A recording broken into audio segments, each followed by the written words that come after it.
When last we left off, the party had defeated the boneclaw in the Temple of Farlang, but not before a ghost snuck into the building and read a note and left through the wall. What are you guys going to do? Heal. So there was a ghost over there, and I suspect that he's an intelligent undead able to command the horde. Are we going to dig in, or head back for the city, or hunt the ghost? Well, I'd say that it's best that we get back into the city and get our butt secure, because we took a hell of a beating. Would several of you like some healing? I would absolutely love to have a few more hit points. I only meant to do it once. So how's the first one? Okay, so it's 14 on the first? Yep.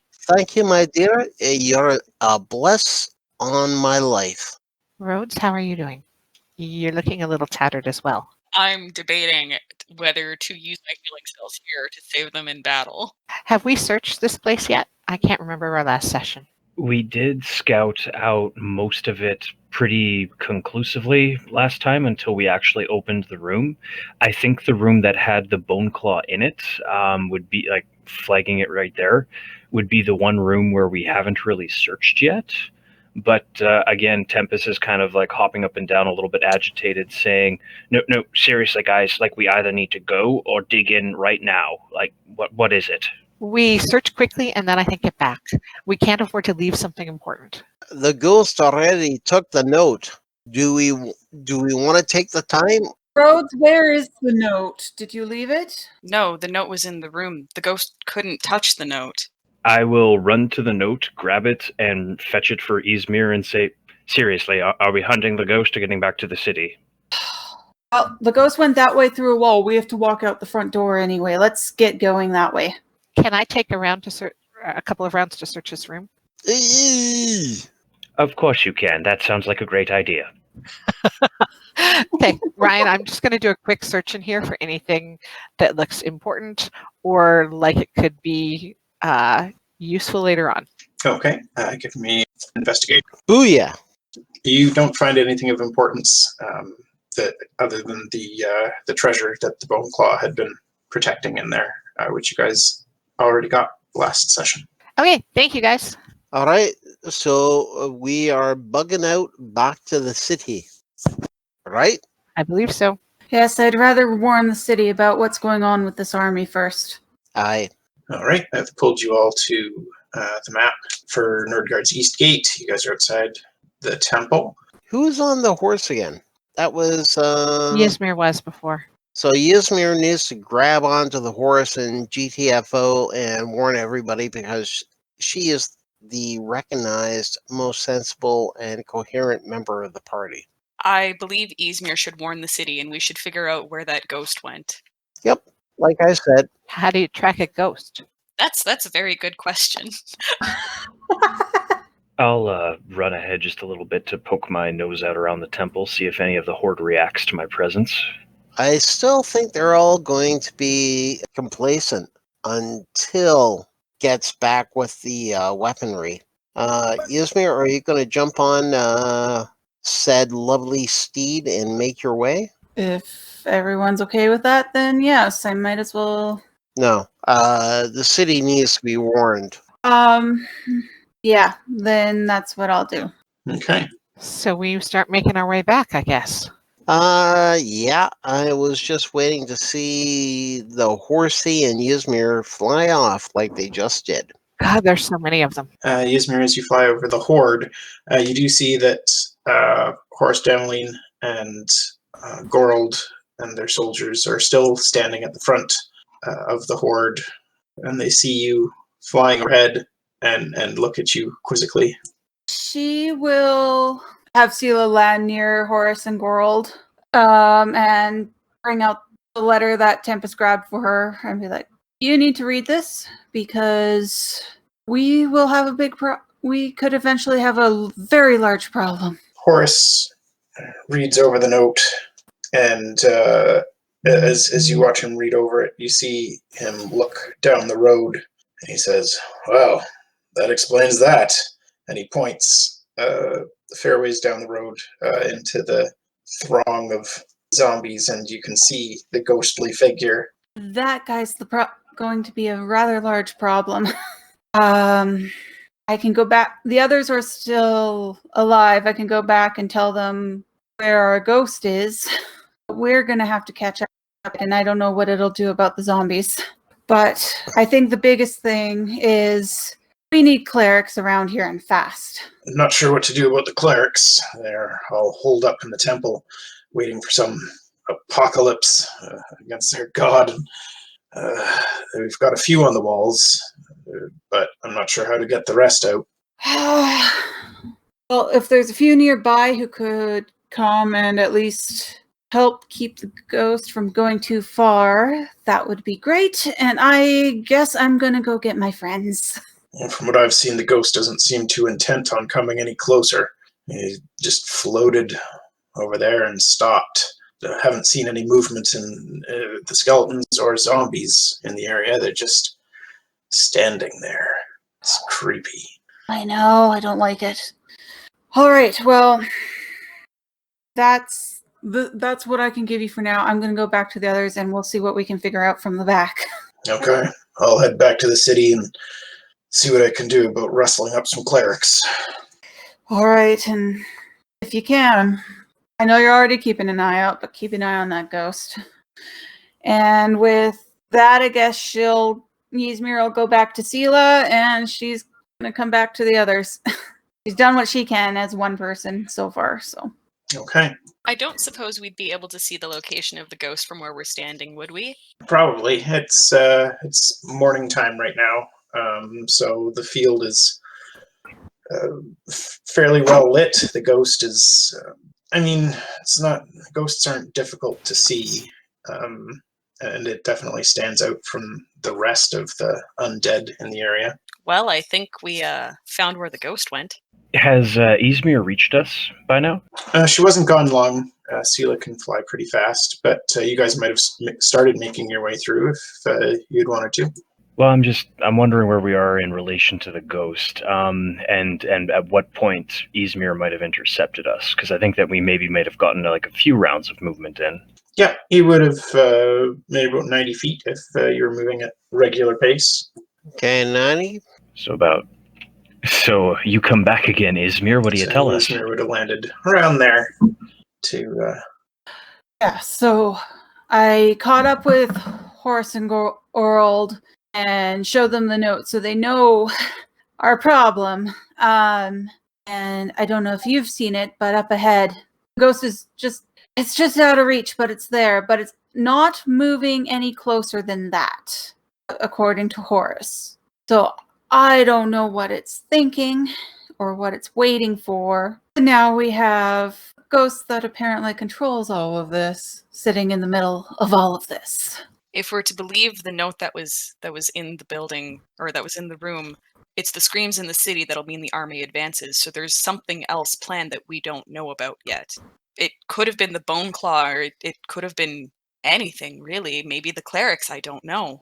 If this necrolord was to head to the west to reclaim treasures of Dowreth, it was likely looking for Miri's mother and the Temple of the Sun. I can shoot it from here. I mean, Tempus, I don't think you're wrong, but we have some stuff from Miri's mother. Aye, so? Ysmyr, I have a cool idea, but I'm worried you're going to say no to it. Should I tell you what it is? Yes, you should. Oh, I knew you were going to say that. Okay, so you see how there's all those skeleton archers up ahead of us? Yes. And you know how they don't react to us except to try and avoid us when we make physical contact with them? Also, yes. I think we should take some time to try and steal arrows from the skeleton archers so that we can refurbish the defenders of the city with ammunition. They probably won't let us take their weapons directly, but maybe whatever, limited intelligence is guiding them won't stop us from trying to steal arrows. I've already seen the ghost up close, so I will engage him in clever conversation and distract him. And you lot should go steal some arrows and make it safely back inside. Clever conversation? You're a mad fool. The idea of getting more arrows is not a bad one, but I doubt they'll let anyone close enough to take them. I'm just appalled at the thought of Tempest having clever conversation with a ghost. I think this conversation might be a little more physical than you're thinking. That would probably be playing more to his strengths. Only if he starts it. We never discussed Tempest's definition of clever. True. However, where is the ghosty? Ysmyr, I can shoot him from here. I am not seeing him. He's about, I would say, about 200 feet up the road. He didn't get that far before we left. Just far enough, and he's waiting there. All right, I finally see the token. Thank you for putting it out. And You should also perhaps consider not antagonizing the creature controlling all of these undead while we are still in the midst of the horde of undead. but the question is that the one that's actually controlling it? Because I feel that was kind of up in the air. I'm willing to listen to other people's point of views, but I don't think that ghosty is what is controlling the horde. Do you think we could get the ghost to announce its name? The letter was addressed. As a person that's recently been dead, if you want my guess into the ghost psychology, it probably doesn't care about us. We're just a couple of insufficient mortals that barely managed to kill off the boneclaw. Honestly, if I think I talked to it, it would be pretty amused by my antics, and I could likely keep it distracted while you guys got some arrows. I think that it is probably obeying the letter and waiting for screams from the west before it concerns itself with anything. But I do think that standing here and talking about it in the middle of the horde probably isn't a good thing. So why don't you all spin off north? I'll get a little bit closer to the ghost, and if anything goes wrong, well, we're in the middle of the horde anyway. So, whatever. And Katira, just so you know, the letter does outline that Lord Zirin is in a ghostly form. So I'm strongly believing that ghost is our problem. Right. This is why I ask, is there a way that we could get the ghost to declare its name to confirm that that's who we're looking for? Sounds great, Rhodes. I'm on it. This is with you, Temp.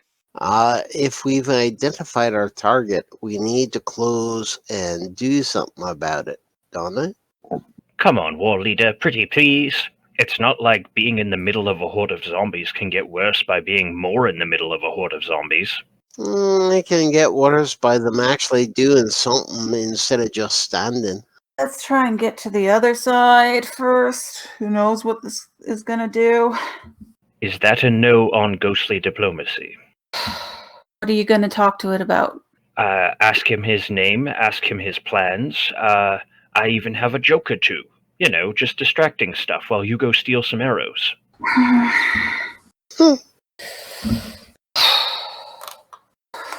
We need to figure out where these screams are supposed to come from. I don't know if the ghost is going to move until then. I think the screams were the boneclaw killing people on the walls.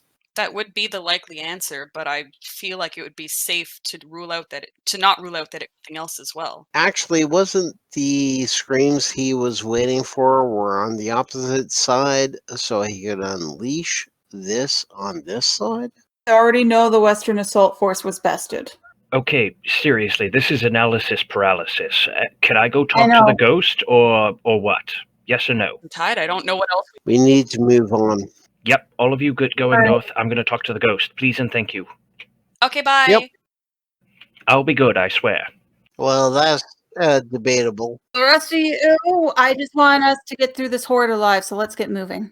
All right, dashing. Okay. I guess so. And I will approach the ghost. Ysmyr on Sela will probably hover close. Okay, everybody made one move. Katiara, you should really consider swinging off north so that you don't look directly at the ghost. All right. Afraid about the half-elf aging? I mean, yeah. All right. Half-elves don't live as long as you think.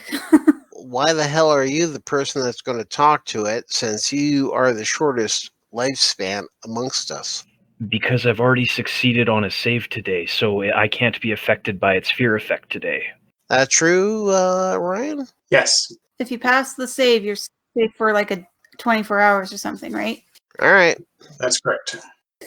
And if you're within 60 feet of it, you have to make a save if you look at it. And of course, it's looking to come right at me. I put a circle around it. Okay, Tiara, you going to move again? I don't really want to because I'm a chicken, but let's go there.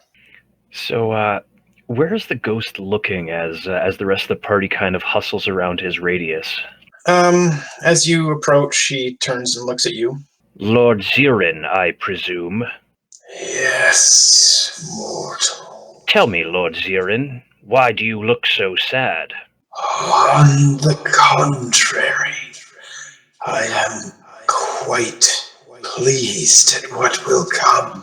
Then why do you keep saying, boo-hoo? Gotcha! What? Can the rest of us hear this? Has he spoken loud enough that any of us heard this? I'm projecting, so probably. You're a fair distance away, but I'll give you like a moderate perception check. Tempus casts confusion. Yeah, you guys hear Tempest's terrible joke. All of you hear it. Oh my word. I chortle. Quietly, but I chortle. Probably from up on Stila, you just hear it. But seriously, what is it about, destroying the city, despoiling the living, and causing all this chaos that you're really looking forward to? I don't think you understand. The living can continue to live if they so wish. It matters not to me whether they live or die. Really? Most of the undead that we have encountered have been hostile and seem to desire nothing but the death of the living. He waves vaguely to the vast horde around him and says, "Truly, the majority?" Excuse me, the sentient ones, the ones who are thinking, clever creatures, the ones in charge. I am in charge. The party can continue to move at this point. So you can imagine my surprise at your apparent pacifism. Not pacifism. Tactical. Are you waiting for us all to starve in the spring because you've spoiled our food supplies? No, that is but one option. Are you waiting for our continual decline? Should the living prove to be resistant to the voice of Dowreth, then your gradual decline will have to suffice. And if we're not? Should you join Dowreth, all will be fine. Now, I just happened to hear the word on the street that all the cool kids in Nordgard are worshipping Shiro. Yes. And how does Dowreth plan to wreck the worship of Shiro and replace it with his own? Zirin waves his hand at the army. Do you think you could describe Necrolord Isel to me? His physical characteristics? Why should that matter? I'm curious if I've met him previously. I doubt that you have. For if you had, you would likely be standing in this army he has created. I am going to describe the mysterious stranger that we encountered the first time we left the Temple of the Sun, and try to gauge any level of reaction from the ghost. I'm sorry, I'm going to need a refresher on that. The stranger that you met the first time you left the Temple of the Sun, there was an armored figure that you guys did battle with. Correct. That's who I'm trying to describe. The ghost shakes his head, says, "There are many living in the service of Dowreth. You described one who sounds like a lowly heathen." Okay, well, thanks for that. Is there any chance we could convince you to go back to your own continent and leave us alone? Like, is there anything that you want that we could possibly provide that we would end this all peaceably? Convert to Dowreth. Okay, thanks for the note. Thanks for the talk. Have I distracted him sufficiently that the rest of the party could have, possibly tried to snatch arrows or just make it back to the city wall, whatever they like? He was looking directly at you the entire time. So if they want to try to pilfer some arrows off the skeletons as they walk through, that's fine. I'm more focused on just getting the hell out of here. I'm up on a flying horse, so I'm not doing anything like that. I was keeping an eye on Tempest and the ghost. I am definitely attempting to pilfer arrows. Me too. Anybody who wants to try to steal arrows on the way through can give me a sleight of hand check. At disadvantage because the skeletons do turn their attention to look directly at you as you approach. Okay, well, 18 is still adequate to pilfer some arrows. I think ties go to the defender, don't they? It looks like Rhodes was at disadvantage. I believe so. Yep, that's correct. So everybody, well, Rhodes would have been up there with Yaereene at this point. Ysmyr, were you staying close to them, or were you flying ahead? I was staying close, like keeping an eye on Tempest and the ghost, and just making sure everyone was okay. Okay. So Yaereene, you managed to pilfer 3 arrows from one of the skeletons without it noticing. As its attention turned to Ysmyr and Sela for a moment. Rhodes, you're not so lucky. The skeleton's looking right at you, and you go to grab some of its arrows, and it puts a bony hand on its quiver and holds onto the arrows and doesn't let you take them. I'm going to look apologetically at the skeleton and say, subtlety's not my strong suit. Yeah, it doesn't react to you in any way. Jeez, tough crowd. Well, Lord Zirin, you were surprisingly polite and honorable and quite, good to talk to. So thank you for the information. And if I could just remind you of the golden rule to boo unto others as they boo unto you, we'll probably see you on the other side of the battlefield. So good day to you. And I'll start heading towards the city. Okay. He watches you leave. All right, you all, I think it's time to go. And yeah, assuming nothing else gets to us, I think that we'll go to the city. Do we want to stop outside the gates and just have a quick chat in private, or? I think that might be useful. How about where I am? So I'll recount the finer details of the conversation to everybody. Just let him know that he's waiting on the Necro Lord's return, that all we have to do to guarantee our survival is convert to Dowreth, and that it seems that as long as we're not actively resisting the Horde or attempting en masse exodus from the city, that we can basically come and go as we please. And then I'll turn to Ysmyr and Rhodes and say, so all of you magical folks, can we just drop everything we have on him? Oh, and Katiara, and say, can we just drop everything we have on him right now and then run into the city? Yeah. My arrows will help too. My concern with that idea, as tempting as it is that in attacking him, he will just spur the Horde on to attack the city. You have to remember, it's not just ourselves in this, it's a bunch of innocents inside these walls. If we can drop him in one round, the Horde may very well tear us apart, but spare the city. There's a lot of assumptions in that, though. Well, if you disagree, we can head in, but what should we do then? I think City Council needs to have a meeting and discuss what... And we need to make sure all the council members are informed, and hopefully Horace could do that, but the decision has to be made on defending the town. I really think that the city council needs to talk to the temple and tell them that they need to stop worrying about Tempus and need to start releasing the clerics to the walls to do some good. Or maybe I could go and challenge the head priest to some sort of contest, and the winner gets to decide the fate. That's an idea if it fails at the council convincing them. But as far as you being confrontational, let's save that when diplomacy fails. Am I agreed? Maybe. Mostly. Sorta. I start wagging my finger at Tempest and say, now, I know how you like to get direct and all that, but sometimes others may get solutions that we don't see. You get me? Sure. So step 1 is we report to the council. Step 2, we go and check on our prisoner. Step 3, Yaereene and I have a date. And step 4, I don't know. On the date, do you want some music playing? Well, I assumed all of us would go on the date. I was thinking that you and Yaereene may actually awesome. want to have some private time. I could cast fairy lights. What do you think, Yaereene? Do you want to go on a date just the 2 of us, or should we bring everybody? Yaereene, this is you.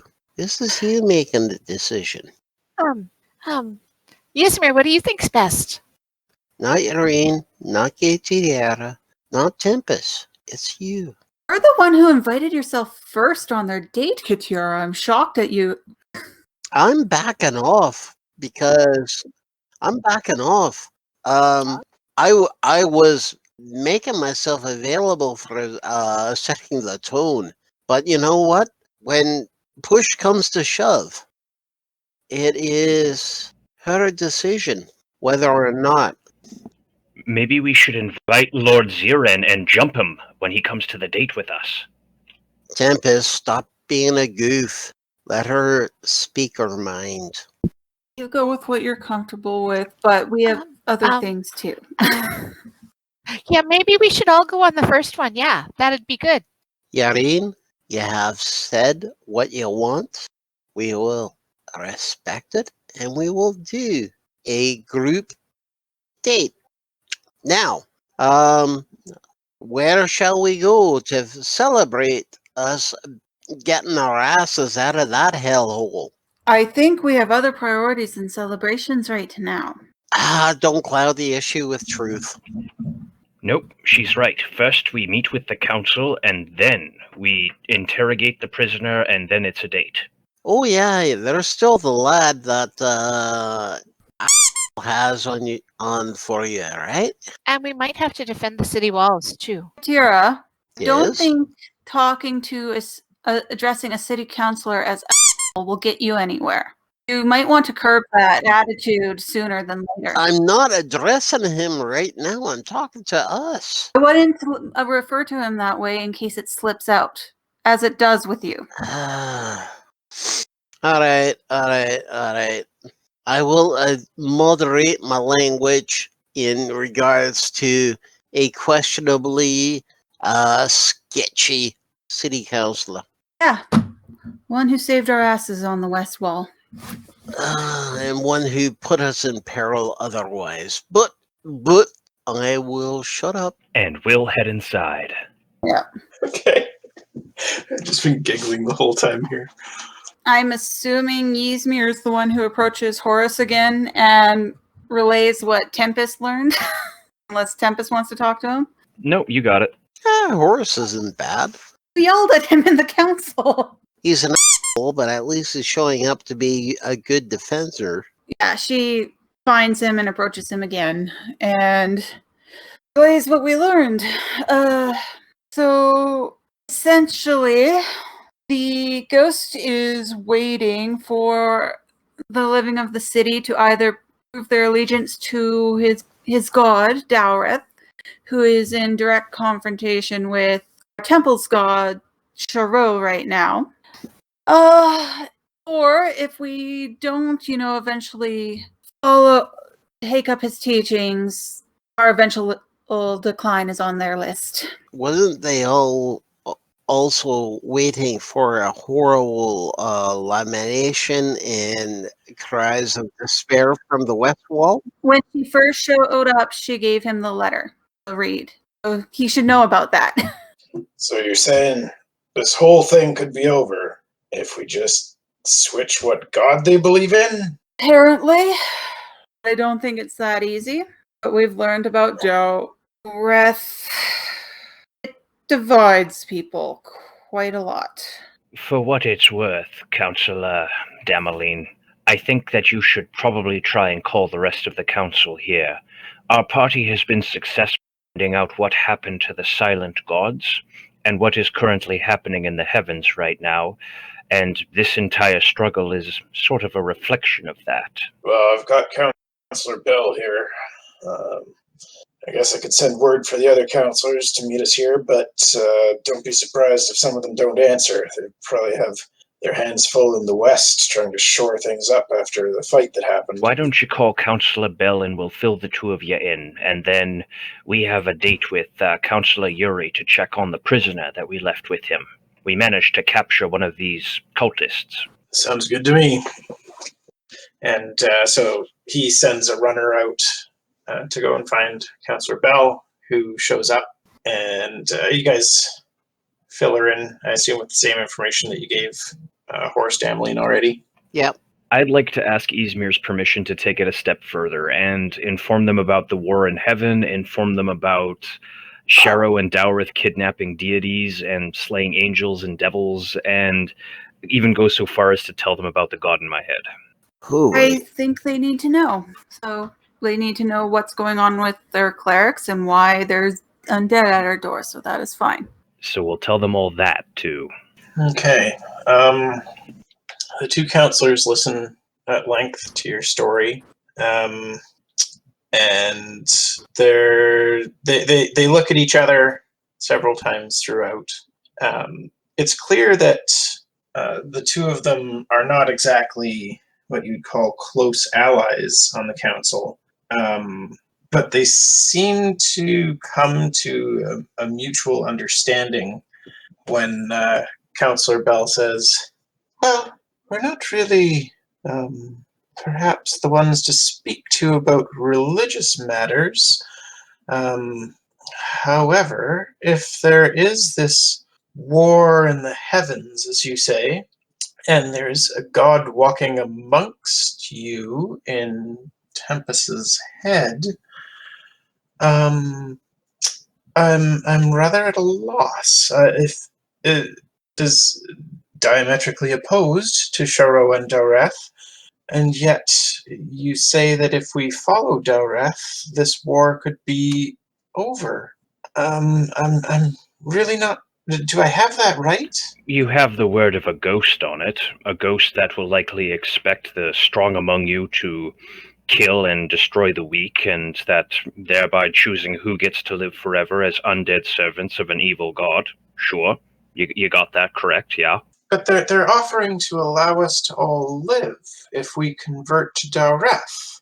That you say they're a follower of an evil god, and perhaps that's not necessarily a good thing, but it's not what I would call the mark of evil either if they're negotiating terms instead of just slaughtering us. To say believe in me and do what I say or else I'll kill you kind of seems evil to me. I suppose. There's no guarantees they won't just kill everyone because death is what they want. Ryan, I am going to try and do a performance to back up Tempus and convince and musically show them that surrendering, giving in, and accepting the evil is not the thing to do. Booyah. Can you give me a persuasion check? I just did 26 performance. Yeah, Damn. All right. performance isn't persuasion. You played very well. All right. Oh, yeah. Still. Yeah. So you play very well and sing a song about not giving in to the undead, and you see the two of them look at each other, and I suppose living amongst worshippers of the undead would be rather unpleasant, and who knows what they would do to us when we did die, if they would raise us as undead like they did to all those in the east who are outside our walls now. No, we should stand and fight until the end if that is what is needed. I just kind of look a little bit smug. In the end, all it does is suit this god for increasing his power. It's not about us living in or dying in the end. Yes. I think most of us value what we have for our lives. Well, I would like to live. And that choice should be up to the individual. For what it's worth, you seem to have a bit of a window right now wherein they're not going to take hostile actions. If you have any of your guardsmen who are particularly sneaky, you could likely go out, steal a bunch of arrows, and come back in so that you have the ammunition to bombard them in the event of an attack. Just stay the heck away from the ghost. You might also consider trying to distract him. He's actually quite talkative. Counselor Bell says, well, perhaps I'll try going out and chatting with him. I am curious about what he's offering in terms of a peace deal. If we could live life as we know it, uninterrupted, and simply switch which god the clerics worship, that would not be so bad. Don't be fooled. I'm just saying, if the clerics can still have their same powers, just following a different god, and if that god is not going to force them to do heinous and evil things, then perhaps that would be doable. Bell, is he alive? No. Is he a ghost? Yes. Is he following the directive of something that isn't alive and doesn't seem to be really concerned with the living? Yeah. So you can chat, but as far as paying attention and taking actions from what you learn, that's really doubtful. I will keep your words in consideration as I speak with the ghost. And perhaps if we have some guardsmen who are adept at pilfering, and she looks rather stonily at Gorold when she says this, then they could perhaps help rearm our archers. And Gorold grunts, nods to the soldiers that he has around him, and they all look a little bit sheepish, but nod their agreement. Oh, I had no idea Gorold was also in the room. Yeah, he's standing right beside Horace. I give him a very, very direct look, coldly, and I just wag my head back and forth in a no. He spits at your feet. Enough, you two. Sorry. He spat at my feet? Yes, he did. All right. Okay. Rolling a d20. Low means that I actually make comment on it. So 10 or less. The first one was the 9, so I ignore it. And I just look at him. I just kind of like snort and like, yeah, that's the best you can do. And just let it go. Okay. Gorold and Bell and Gorold's soldiers, or city guardsmen, head out of the gate. Before Bell goes, Ysmyr would like to just go aside and I understand that the idea of just switching allegiances to be safe, it makes sense. However, there are probably more strings than you think right now. Agreeing to follow Dowreth doesn't necessarily mean stay alive. That's what I intend to discover. All right, I'm just making sure. And thank you for your time. You're welcome. Once I know more, I will go to the Temple of Charot and discuss with the clergy our options. It's a start. Thank you. All right. Are they out of the room? Yeah, they leave the gate. Okay. I nudged your Ysmyr and I go, hey, I behaved. I kept my anger in check, didn't I? I'm doing better. Anger did okay. All right.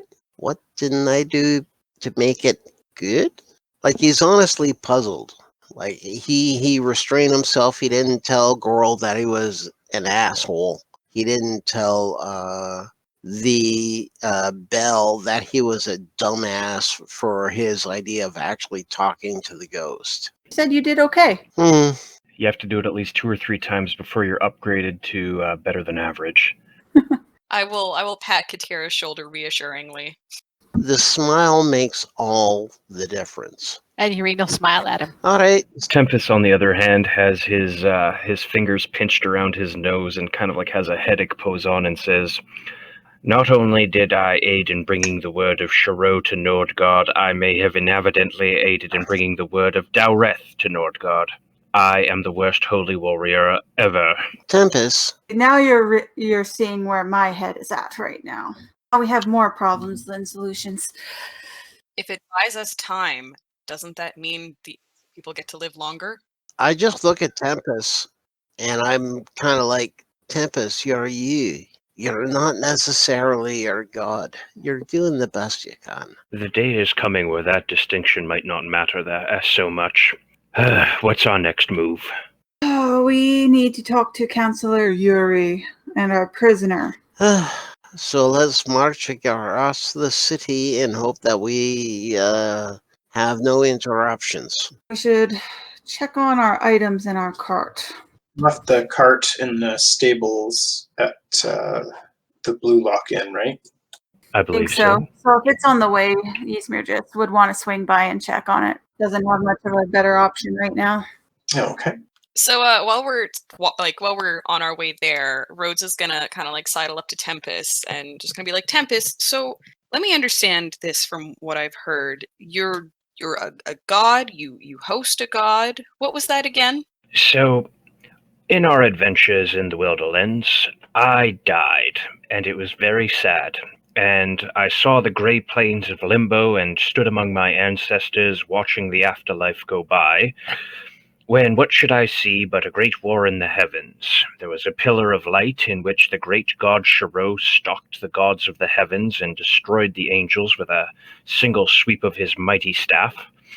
And in the hells, a great column of smoke and poison, the wicked god Dowreth stalked and hunted his prey, devils and evil gods alike, with his great sword.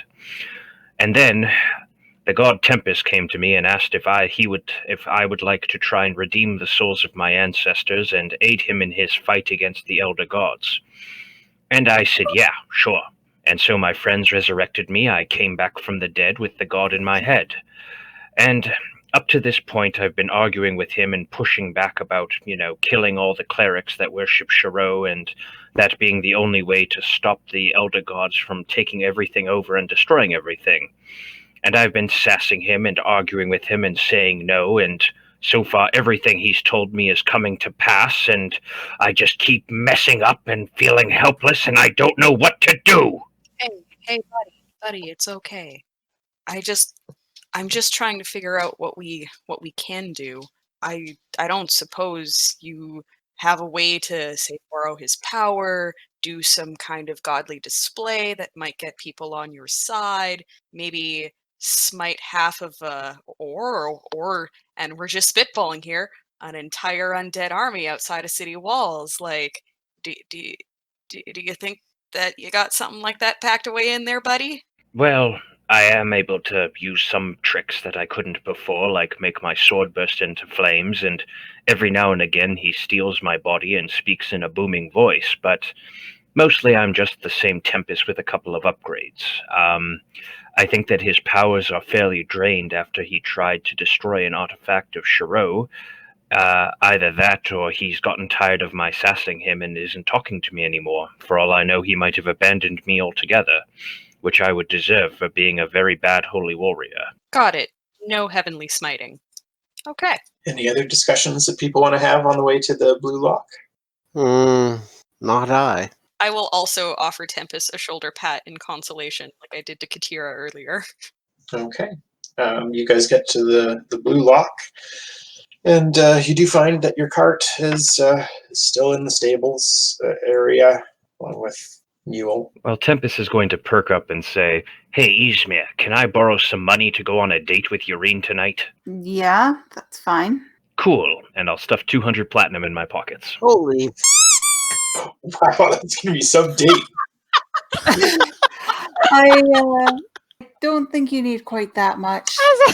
Well, Yeah. how much do you think I need for a date? Depends. What are you planning? Well, I said we'd go and find a place that we could get a proper bath, and then we'd braid each other's hair and, talk about life and what we all want out of it, and share funny stories and see where the night goes. Brian, would I know a place in the city where he could do that and have a guess of how much it might cost him? There's a variety of places around town, like various places in the central market where you guys are now. There's also some nicer places up in the north end of town.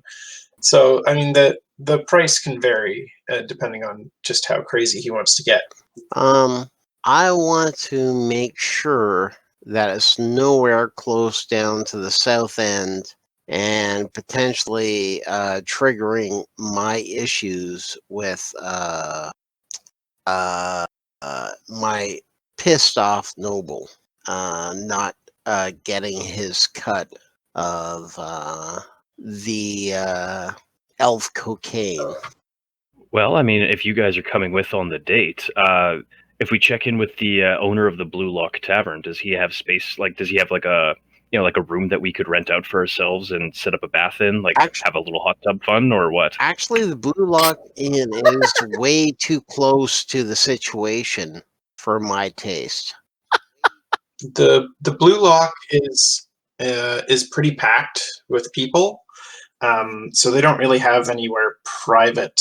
Like you guys had to sleep in the stables last night because it's so full. But if you were to go a little further afield, you might be able to find room. The innkeeper suggests there's the Lock and Key to the west. Since it's further away from the front lines, they probably have some room. No, no Lock and Key. Nice, just slipping that in, Ryan. No. No. Okay, I don't have it on my map, but I'm sure it's in my notes. I'll check. Sorry, guys, but I just do not want anything happening close to the south, cheaper end of town where I could trigger because of me situations. I mean, Ysmyr was going to be like, okay, here's some places. Here's one I suggest. How about there? Okay, and we're not going on a date right now, so Ryan can search his notes. I think we're going to head for Yuri's place. Yeah, Ysmyr just wanted to take a look in the cart and just take a look at the armor and point out and be like, I think this is what that Necro Lord will be looking for, at least some of it. Well, I really think we should consider going to the temple at some point and seeing what they have to say about all this. But out of game, guys, we have a ton of money, so y'all should start thinking about how you might want to spend it. Because, like, we have the equivalent of 18,000 gold in that cart. If we don't start spending it, I'm going to buy an army of mules and carts and gift them to the goblins and spend 200 platinum on a date. So start working up your wish list before I wreck it all. I mean, that sounds amazing. I don't. I have ideas for it, but I've been wanting to wait until we're in a position where we can deal with it. Honestly, KTR doesn't really have much of a sense of money. I'm just so obsessed with my research and trying to delve into the music and the history and trying to get all that together.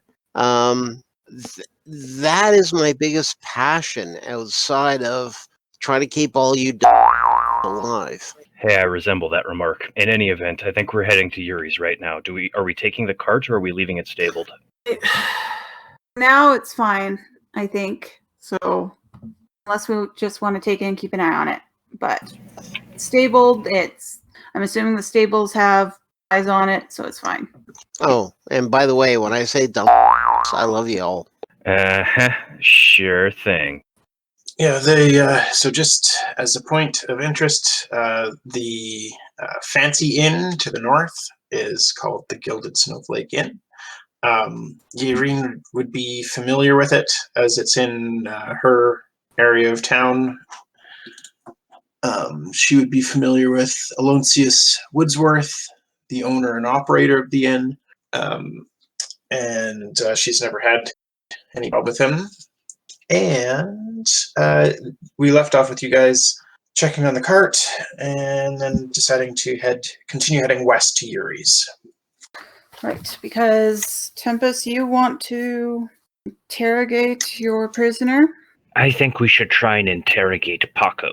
Maybe they can tell us a little bit more about the Necrolord or their intentions or whatever. It seems pretty clear that this Necrolord is going to be coming to the city if they find that we've left the Temple of the Sun in devastation. And I don't know, Ysmyr. Is Tempest right? Should I just kill all the clerics? I would like to avoid killing people if we can. Noted for now. Don't think he's completely right. We're stuck in a very tough situation right now.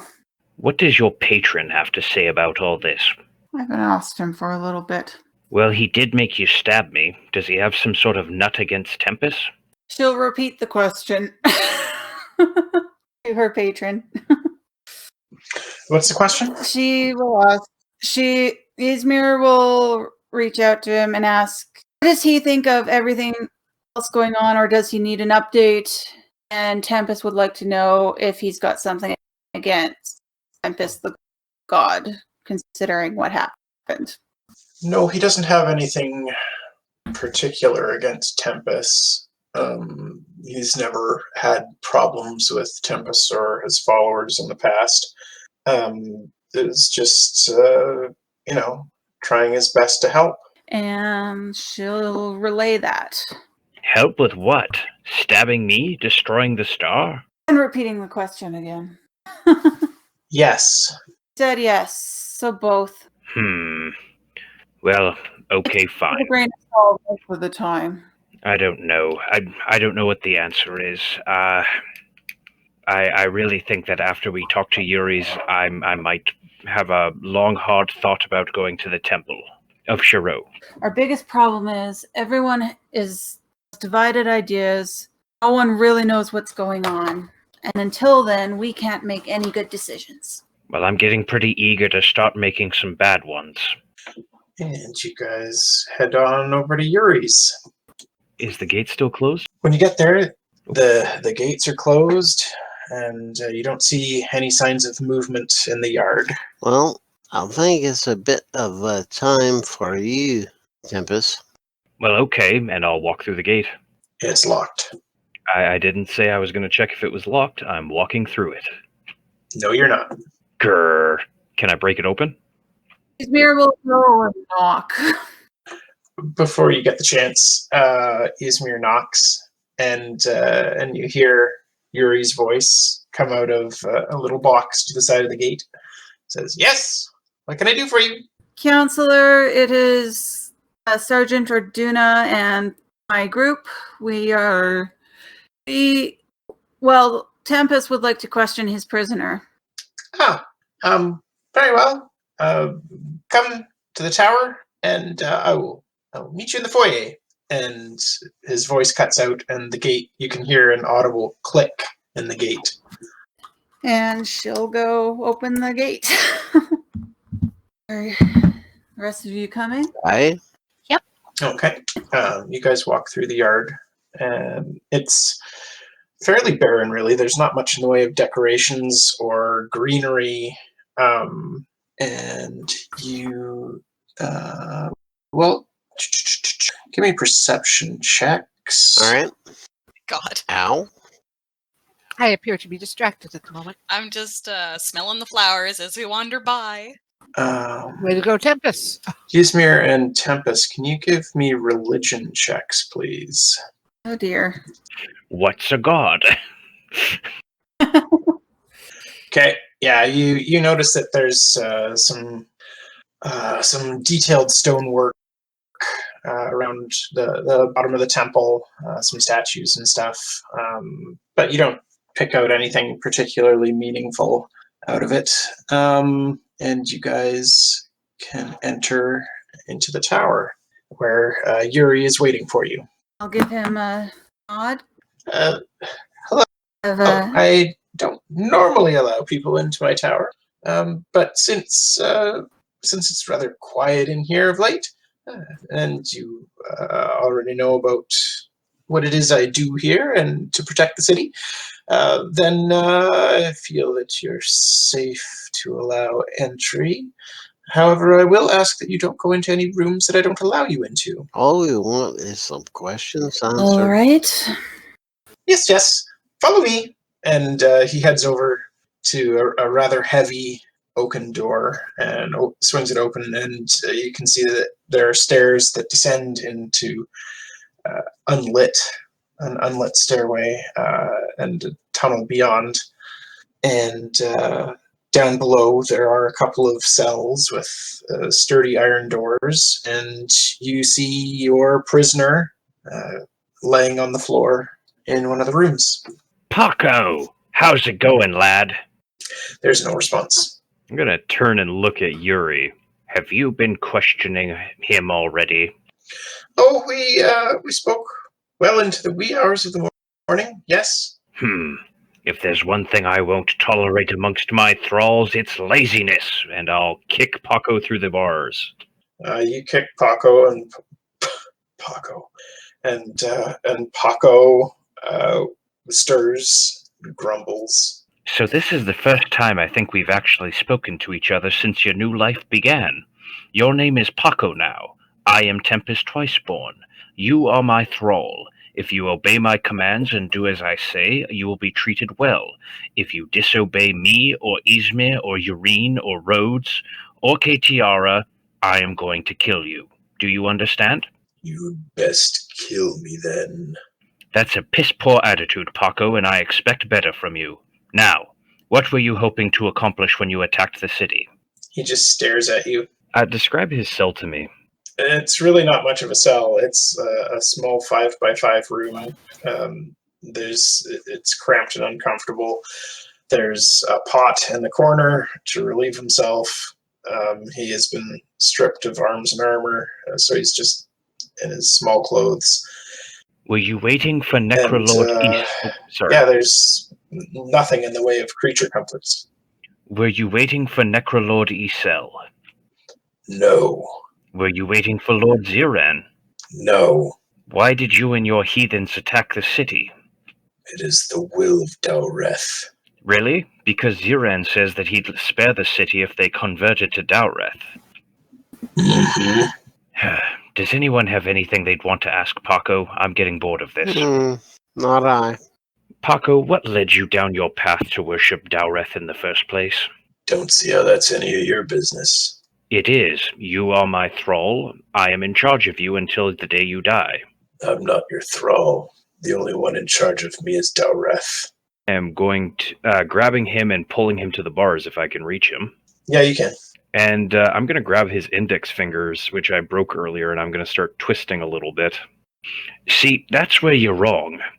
I've been having a really bad day pretending that I'm the lawful good orc instead of the true neutral orc. Now you're going to tell me what I ask, or I'm going to make things very unpleasant for you. He grimaces as you twist his fingers, but he doesn't cry out. Why did you embrace Dowreth?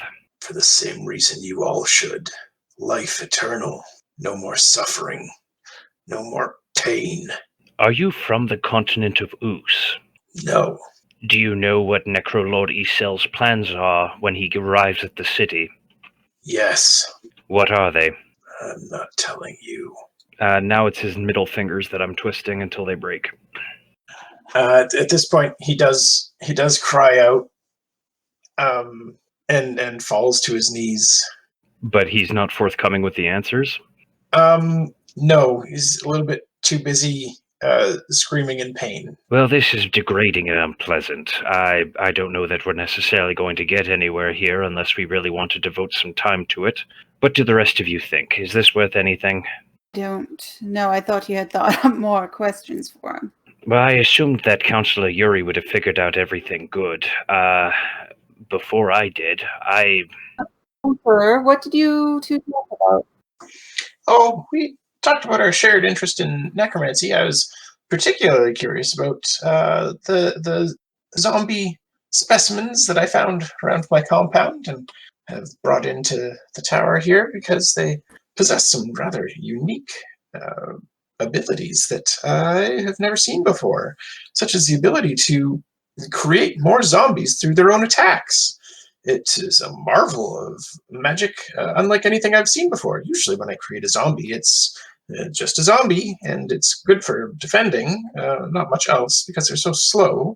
But these ones, if they were, then they can potentially create untold numbers of other zombies and spread like a plague, and it's quite the marvel. So I was trying to get some information out of what did you call him, Paco?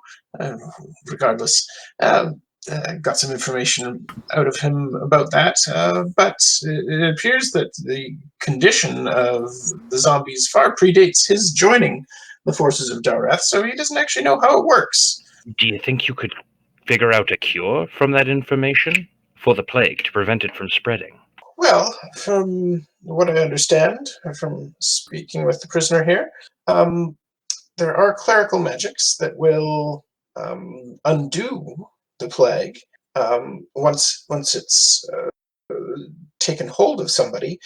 But to actually stop a zombie once it has turned, well, that just requires the regular sort of ways. There's no way to remove the ability that it has to spread the zombie rot. It is inherent in the types of undead that Dowreth allows them to create. Is there a way that you could create some sort of vaccine or fortifying measure that would prevent people from becoming infected?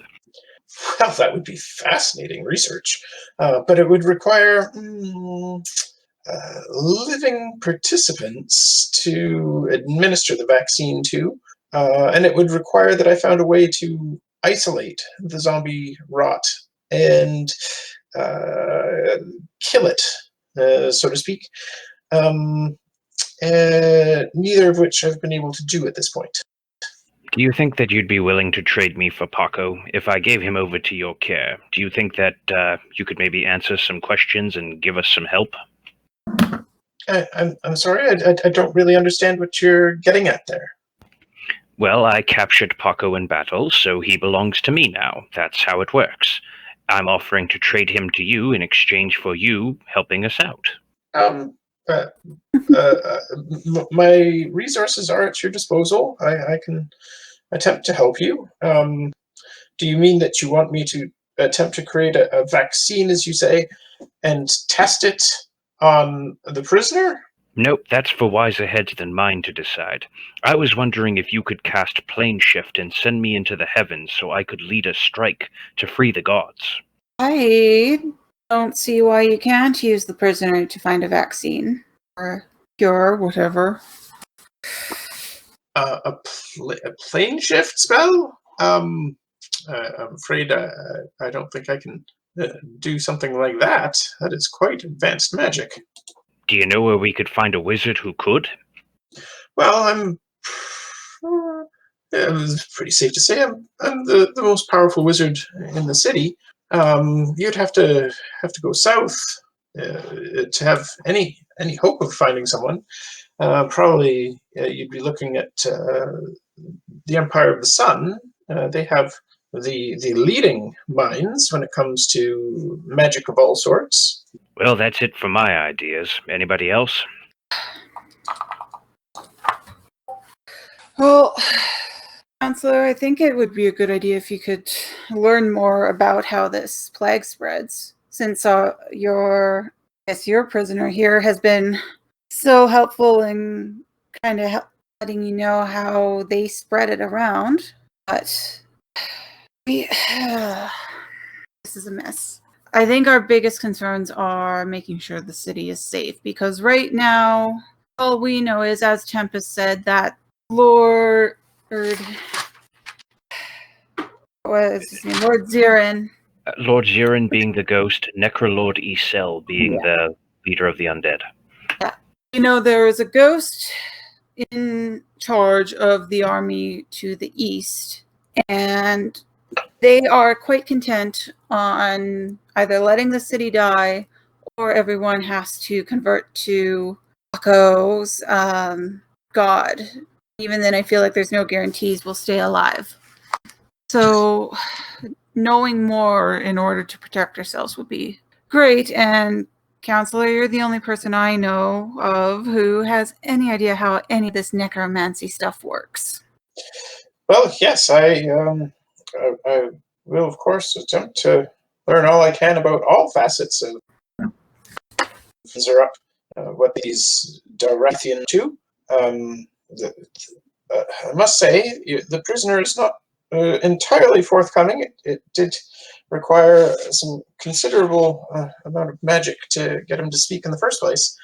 But I will rest and come back fresh this evening and see what more I can glean from him. Perfect. Then Ysmyr will turn her attention to the prisoner. What's your real name? Unless you want us to call you Paco all the time. My name is Hurry. Hurry. Now, is that your name? Or is that a suggestion? It is my name. Okay, let's start. Hurry, was that force that you came with the only one coming from the west? Yes, we had destroyed the town to the west, razed it to the ground, and raised the citizens to join our army. Plague Lord Belcher went into the north to gather us monstrous allies, but never returned. So, the citizens were mostly all we had. Ryan, is it safe for me to assume that Ysmyr would figure out Belcher is that troll we ran into, or ogre, whatever he was? The undead ogre that was belching at you? Yeah, probably a safe bet. Like Lord Belcher. I remember that one. All right. Well, that is good to know. Thank you. And did you and your people have contact with the East? Because right now it sounds like your side and the East side have very different plans. Sounds like you aren't all following Dowreth's, what would you call it? Ideals? Because if you're all just killing villagers and the others are willing to wait for people to change, someone's not talking. And I suppose all of the followers of Charot believe the same thing and follow Charot's will the same way? I haven't spoken to them that much. They haven't attacked my city. I noticed only a few of them on the bridge. Tell me, do they all believe the same thing about this war? Do they all act as one? Paco, you're starting to veer into disrespect territory, and I notice you still have your ring fingers. Mind yourself. He flips you off with his perfectly fine middle fingers. I broke those a minute ago. Uh-huh. Well, I'm gonna butt in and step a bit closer to the cell that he's in, and I'm gonna say, "Let me ask you one thing, friend Paco. You attacked the west wall, and your forces are completely gone. So I would wonder who really has Dowreth's blessing, you or the east wall." It hardly matters. So long as the faithful of Dowreth continue, the undead will spread across the land. Ryan, how are the rest of his fingers? Are they all intact? Yes. Does he show any signs of injury at all? No. And did we notice this happening? Was it gradual or was it sudden? You're all a little busy talking to Yuri. I haven't said a word in a really long time. You can give me a perception check. I was also quiet throughout that. Can I also give a perception? Sure. That's passive, correct? Pardon me? Would it be passive or the check itself? No, it would be. You would have been having to actually pay attention to him. I answered my own question as I looked. Sorry. A good way to think about passive perception is the perception the DM uses. Never mind, I was daydreaming. Doesn't matter. You definitely were. You're off into the distance. Yaereene, yes, you did see Hurry cast very subtly a curing spell, and his fingers straightened. So Yuri cast it. No, Hurry did. Hurry. Okay, I misheard. I'm having a little bit of interest. No worries, the names are similar. Oh, I asked him, how much magic does he do?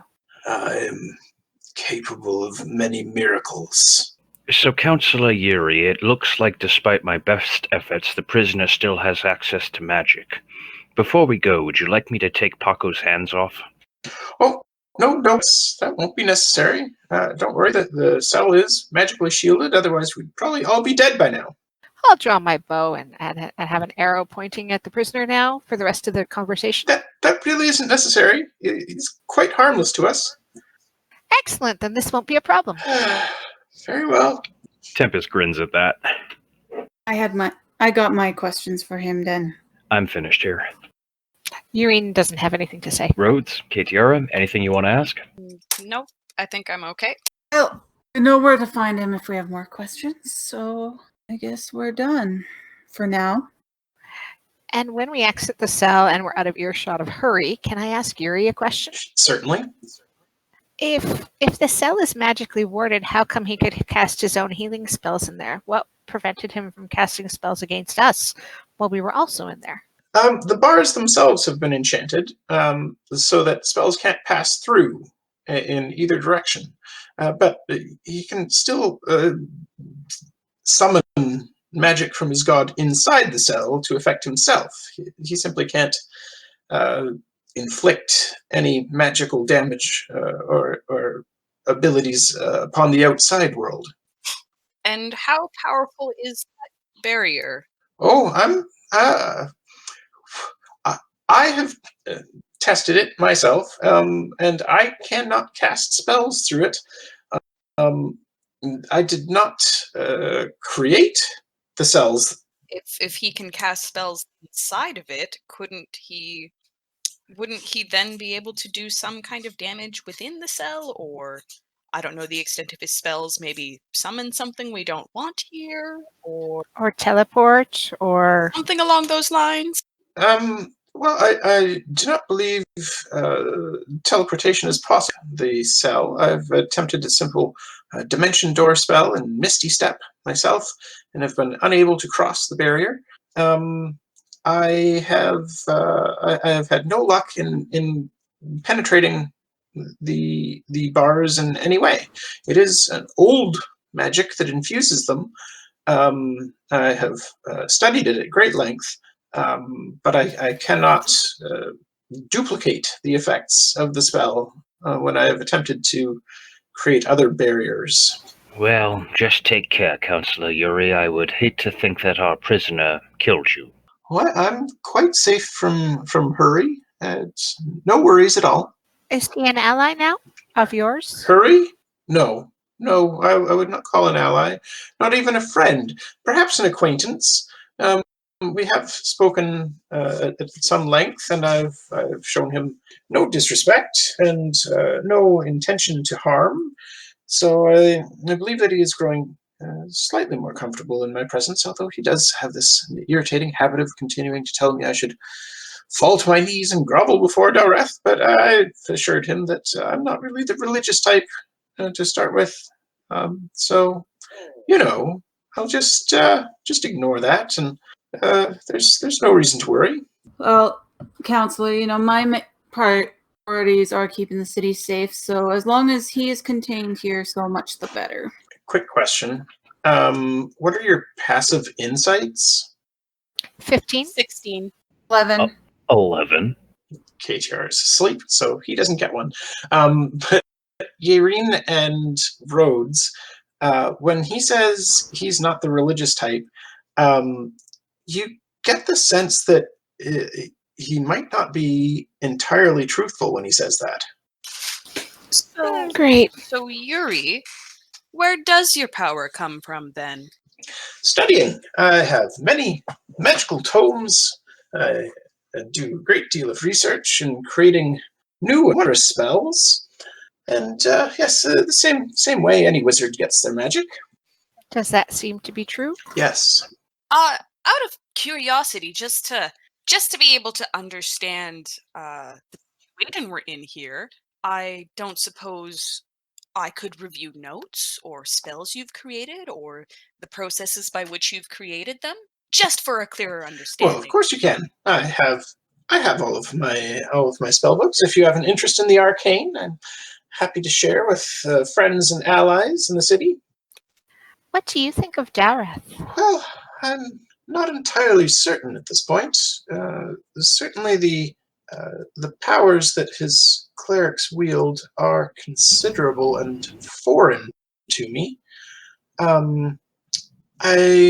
If given the opportunity to mimic something like the zombie rot ability, I'm not sure if I would. It's a very interesting conundrum where if the undead did escape my direct control, that they could cause quite the problem for the surrounding regions, as the zombies outside our gates are a testament to. So I don't know that Dowreth and the quick spread of the undead across the lands is a path that I would be willing to follow. I have similar concerns.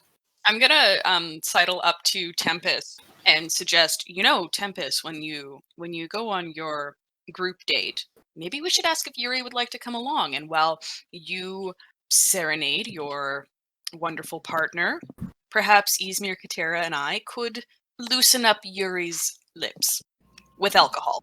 Well, I mean, that seems a little bit weird. He's not a member of the warband. He hasn't sworn eternal allegiance to Ysmyr the way the rest of us and yourself have, but okay, watch this. And I'll say, Yuri, Yes? do you want to come check out this ancient tome of history with us? Ooh, an ancient tome. Well, that... I am supposed to be studying this undead, and that would take me away from that study. I really should prioritize the immediate threat. Is the history tome related to the undead threat? Well, I mean, it does talk to the history of the ancient deities and gods, and I mean, it is over 3,000 year old, and even does cover the secret origins of the human and orc peoples on this continent, but you're right. It's probably a much greater priority to study and not learn about these top secret, juicy history secrets. Oh boy. Ysmyr's just looking at you like, what are you doing? That's amazing. I'm assuming Rhodes is talking where she wasn't here. So she's just like, where is this coming from? Oh my god. I mean, as long as you missed the part where I told Rhodes that he swore eternal loyalty to you, then as far as I'm concerned, I'm going to get away with it, so it's all good. Tempest, can you give me a persuasion check? But I'm bad at those. I know. Do it for the team. Yeah, Yuri does look tempted, but manages to restrain himself and says, "No, I should really stay in the tower and study the immediate threat. As tantalizing as that book does sound, perhaps I can read it in the future once I'm done my research." I'm afraid this might just be a one-time offer. Now, do you mean that, or is that deceptive? I feel like I would mean it, as in, like, I'm not going to offer this a second time, as in I'm going to try and find my answers elsewhere. Okay, throw me an intimidation roll. Oh, no. Very well, please give me the book. I want to study it. I must know this ancient history. Well, we'll all learn about it at the tavern. Perfect. I guess you're spending the evening with us, Yuri. Very well. Where can I meet you this evening? I guess we're going to the Gilded Snowflake Inn later. Oh, and he kind of eyes up the party, especially doing a double take at Tempus, and says, "Oh, that's a very nice establishment that you've chosen. Yes, I'll meet you there." Perfect. What time are we all meeting? Yaereene will shyly speak up and say, it's for my first date. Oh, well, congratulations. What? You have never been on a date before? No. Well, dinners that my parents made me go to, and there were people there, but, no. Yaereene, you're over a century old. Is this the first time a boy has, told you that he likes you? Yes, definitely, because most of the time they're telling my parents they don't. Yep, definitely. Oh, no. No? Well, it's just, I really like you, but this is, super important. I am the standard by which you will measure mankind for all eternity, and whether or not we are worthy to date you. This is important. I have to do a good job here. I'll meet you all at the inn later. I have to go shopping. Am I supposed to shop too? Nope, you're perfect as you are. Bye. And I'll give her a smooch on the cheek and take off. Didn't pick a time. It'll sort itself out. All right. I'm going to give Yuri that slap on the shoulder that's supposed to be a comrade gesture, but it's probably maybe a little too hard because I underestimate or overestimate how much he can take, and I'm just like, it's a date, my friend Yuri. Yes. Yes. Wonderful. All right. Well, that's sorted out. Let's go.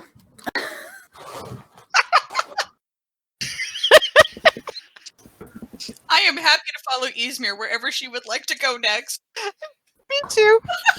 Once we're out, she's like, I don't even know where we're going. What the hell just happened? Well, Yareen's got a date coming up. Why don't we go shopping with her? I knew. Or a nice little makeover. You know all that fancy elven lady stuff, don't you, Ysmyr? No. Why do you think that? Because You're our leader. exactly. No, I don't know any of that. Well, it's time to learn so you can teach your friend here. Let's go. Irene would know more than me. She lives it. But I was never good enough. So you gotta know, because you know all sorts of things. You're amazing. Think of it as the true service of friendship that you could do for Yareen this moment. There isn't gonna be a date if we don't have rooms at the inn. Perfect. That's a great place to start. And Ysmyr just throws up her hands and starts walking. I happily We'll follow. So at this time, it is later in the morning, getting close to noon, as you leave Yuri's. You guys probably hear Ysmyr muttering about how we're going from fighting undead to crazy odd clerics to going on a date, and I don't get what's going on here. All these people are crazy. This is like a normal Friday for me. Just roll with it. It's fine. We also have to defend the wall too on the date. I'm sure that's gonna come up. Fine.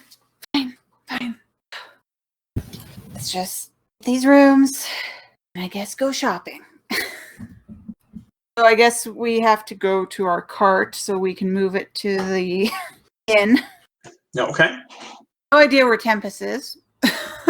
He's preparing for the date, obviously. Yeah, Tempest, what are you up to while they're getting the cart and heading to the inn? Oh, I'm heading back to my good friend Jerry Lou's clothing store. Oh, I'm sure he's very excited to see you. Oh, good. Okay.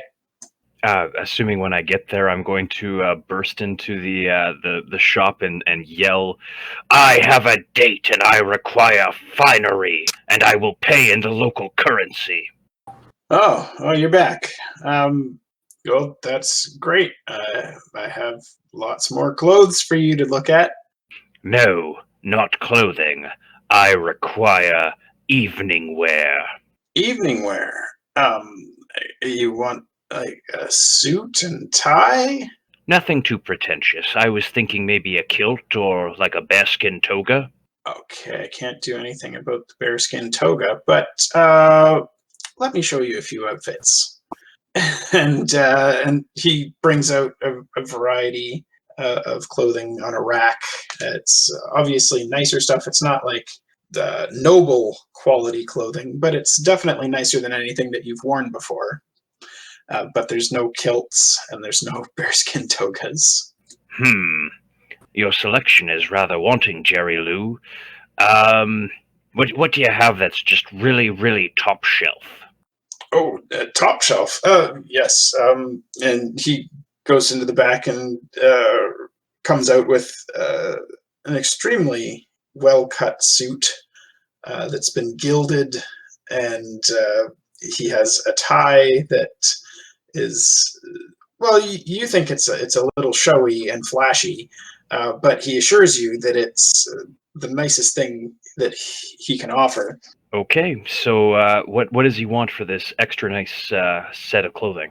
Sorry, not sorry, Ryan. Yeah, it's fine. He wants 20 gold pieces for the fine suit that he'll have to make sure that he fits it to you. But it does look like it'll be large enough for you. It just, needs a little bit of work fixing the hems and stuff. I'll give you 3 platinum if you can have that fixed up and ready to go in an hour, as well as take care of shaving my chin stubble and getting me some cologne.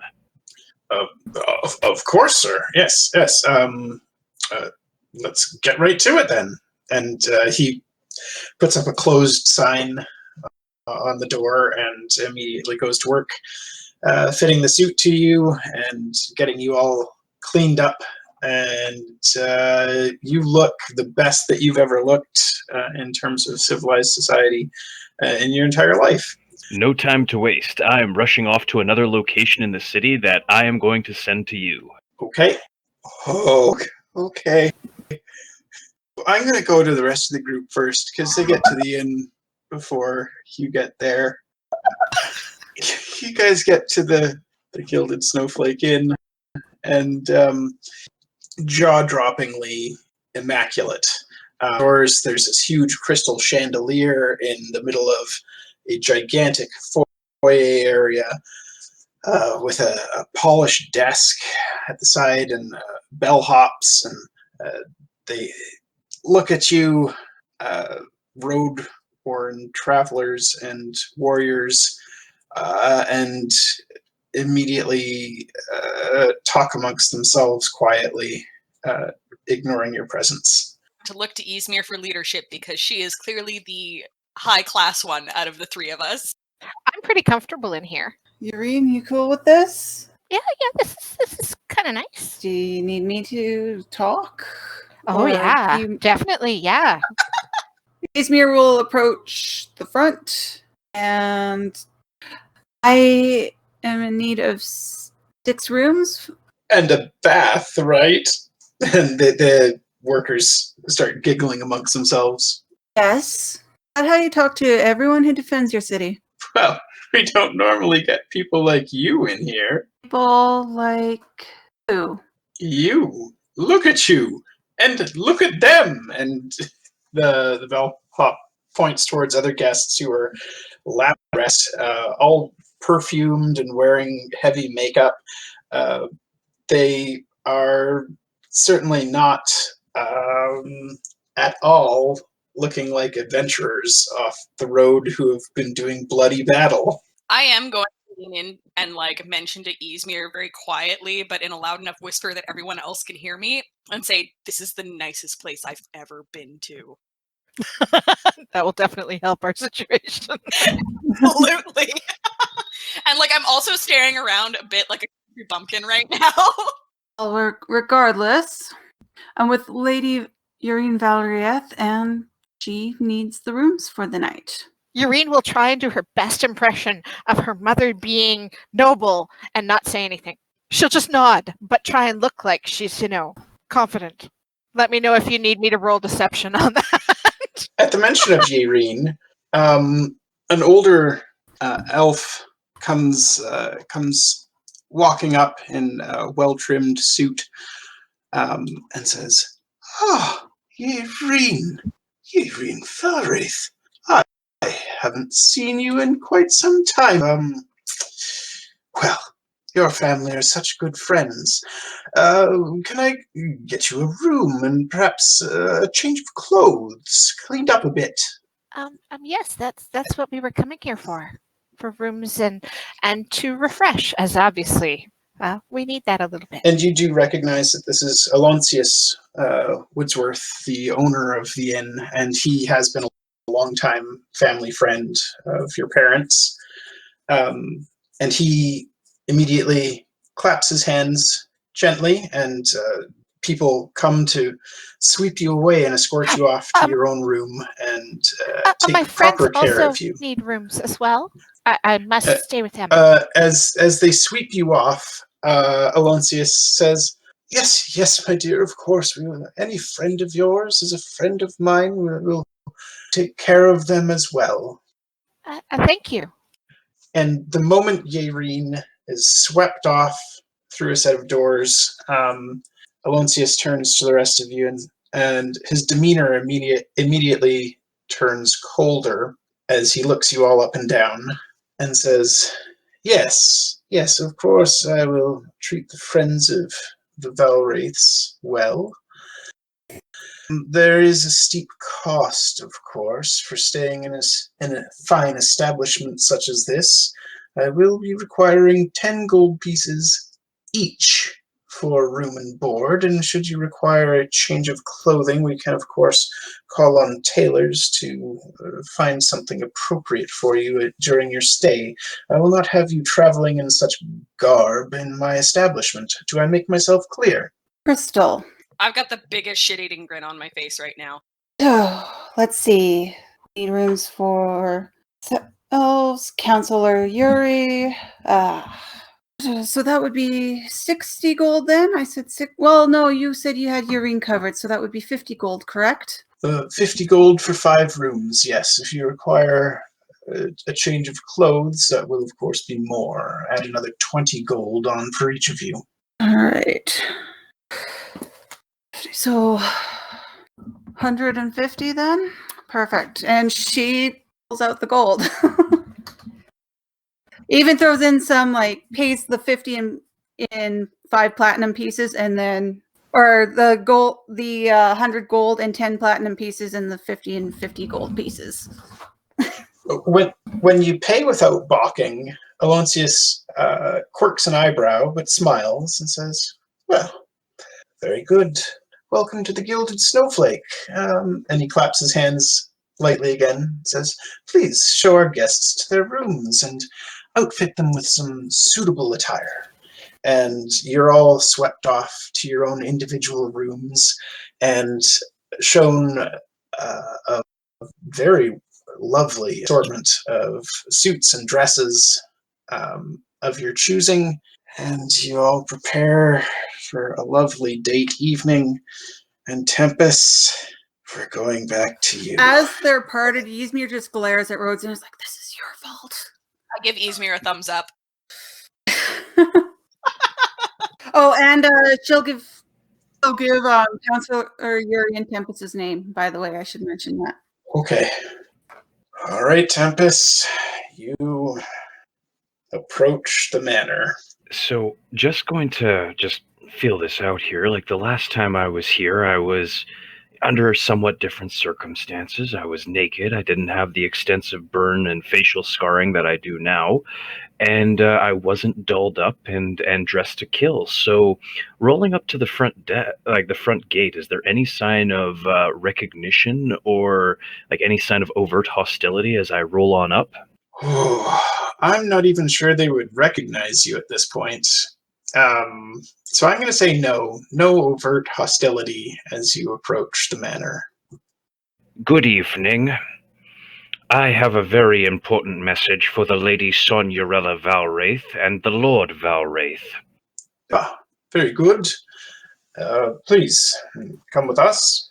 And one of the guards at the door opens the door to the manor and invites you in. I'll head on in. Oh boy. Okay. They show you to a sitting room and let you know that the lady of the house will be with you shortly. I'll sit patiently and wait. Okay. It's not long before Sonurella Valwraith comes in, and when she sees you, she looks confused momentarily. Lady Sonurella, how nice to see you again. Again? Do I know you? Indeed, milady. I declared war on you and your house not that long ago. You see the color drain from her face, and she steps back. Yaereene and I have been traveling in the wilderness for some time, and we're going on a date tonight. And then I found out it's the absolute first date that she's ever been on. This is incredibly important. I can't wreck this for her. Her life is going to go on long after I am gone, and it is very important that she has a wonderful, magical time. So, you win. I surrender. The war between us is over, and you are the victor. What? You can't be serious. She's I'm mighty surprised about it myself. I never would have thought that she would ever want to go on a date with someone like me, but, well, to be quite frank, the sun rises in your daughter's eyes, and this is my official announcement that I am going to be courting her with every intent to marry her in true orcish fashion. At some point, we will have to agree on an appropriate bride price, but until that time, the war is over. You win, I lose. Normally in this... I'm going to need some kind of check here. What would you like? Oh, Good luck, Ryan. persuasion? But I'm so bad at persuasion. Yeah, you are, and you shouldn't succeed in this situation. Like, Well, he was surrendering at least. so like on the basis, I don't normally argue for myself, but on the basis of like I'm declaring an end to violence, I got myself nice and dolled up. Can you at least give me advantage on the roll so it's a straight persuasion roll instead of a disadvantaged persuasion roll? Because he is trying to talk her into the fact that he's surrendering. That's not normally a hard persuasion thing. yeah, but everything else... yeah, you know what? I will say that because you've done all of this work to gussy yourself up, you can have a straight roll instead of disadvantage. Oh, boo. Oh my god. At 4. Wow. She straightens up when she realizes that you're not going to outright attack her in her own home or threaten violence again. And her face turns scornful, and she says, "No, I mean, you can't be serious that you would intend to marry a noble elf woman. It is preposterous. I saw your true nature the last time you were here. Dancing naked in the street like some sort of savage. There is no way I would ever approve of your courting my daughter." Well, I mean, technically speaking, you disinherited her, and according to all of the chivalric law that the god in my head has told me about, I don't think she really counts as being nobility anymore. But, well, that's your opinion. I'm going to marry your daughter. Bye-bye, and start walking out the door. Like me, Sonurella is completely flabbergasted by this proclamation and doesn't know what to say as you storm out of the manor. No. Storming is for savages. I am guzzied up. I am strutting out of the manor. Okay, you strut out of the manor and nobody stops you. I picture her just kind of standing there staring after you, mouth agape, and wondering what she did wrong in her life for it to come to this. Was mean to her daughter, I think, is the right answer. Taking off for the inn. Okay. Okay, Ryan, just so you know, we won tonight. You sound so beaten. I don't know. The DM was definitely beaten in this encounter. Almost nothing about this session has gone the way I expected. And I love it. The undead can't burn down the city when the DM is having this much fun. Nope, apparently not. But yeah, nothing else from me. I'll head on over to the inn to meet up with the rest of the party. Okay. By the time you get there, it's now mid-afternoon, and everybody else has had a chance to get gussied up in their new outfits as well. Tempus, as you arrive at this inn, it is nicer than any building you have ever had the pleasure of walking into. How do you react to that? Like the people at the front desk who see you immediately are open and welcoming when they see such a fine dressed figure as yourself. When they hear your name, they say that they already have a room prepared for you. How are you reacting to all of this? Smoothly and suavely. I have no idea what I'm doing, but it all just seems kind of right, so I'll just ask them where the rest of my party is. You're told that they all have their own rooms and are apparently preparing for an evening at the inn. Okay, I'll ask them what kind of fare the inn is offering in terms of food and drink. Oh boy, I get to use the random generator for a nice inn. Okay. They have steamed grouse and wheat bread with a glass of cider for 4 silver pieces, steamed pheasant and poached eggs with a glass of gin for 4 silver pieces, braised phoenix and wheat bread with a glass of brandy for 4, roasted salmon with mace and poached eggs and a glass of cider for 1 silver piece. Boy, howdy, does that sound fancy. And I'll pull out like 10 platinum out of my pocket and say, yeah, just keep all that coming to our table, as many drinks as we want. Let me know when those coins run out, and thanks, guys. And I'll head on in. How many platinum? 10. Okay, that's not running out tonight, because that stuff's measured in silver pieces. But they do bring a bottle of fine wine to the table for you guys to share as well. Oh, and if you could get the chef to come out and tell Yaereene how lovely she looks, that would be great. Thank you. Of course, sir. Right. So there is a large dining hall where you all have a reserved table. They wait on you very attentively, making sure that all of your needs are met.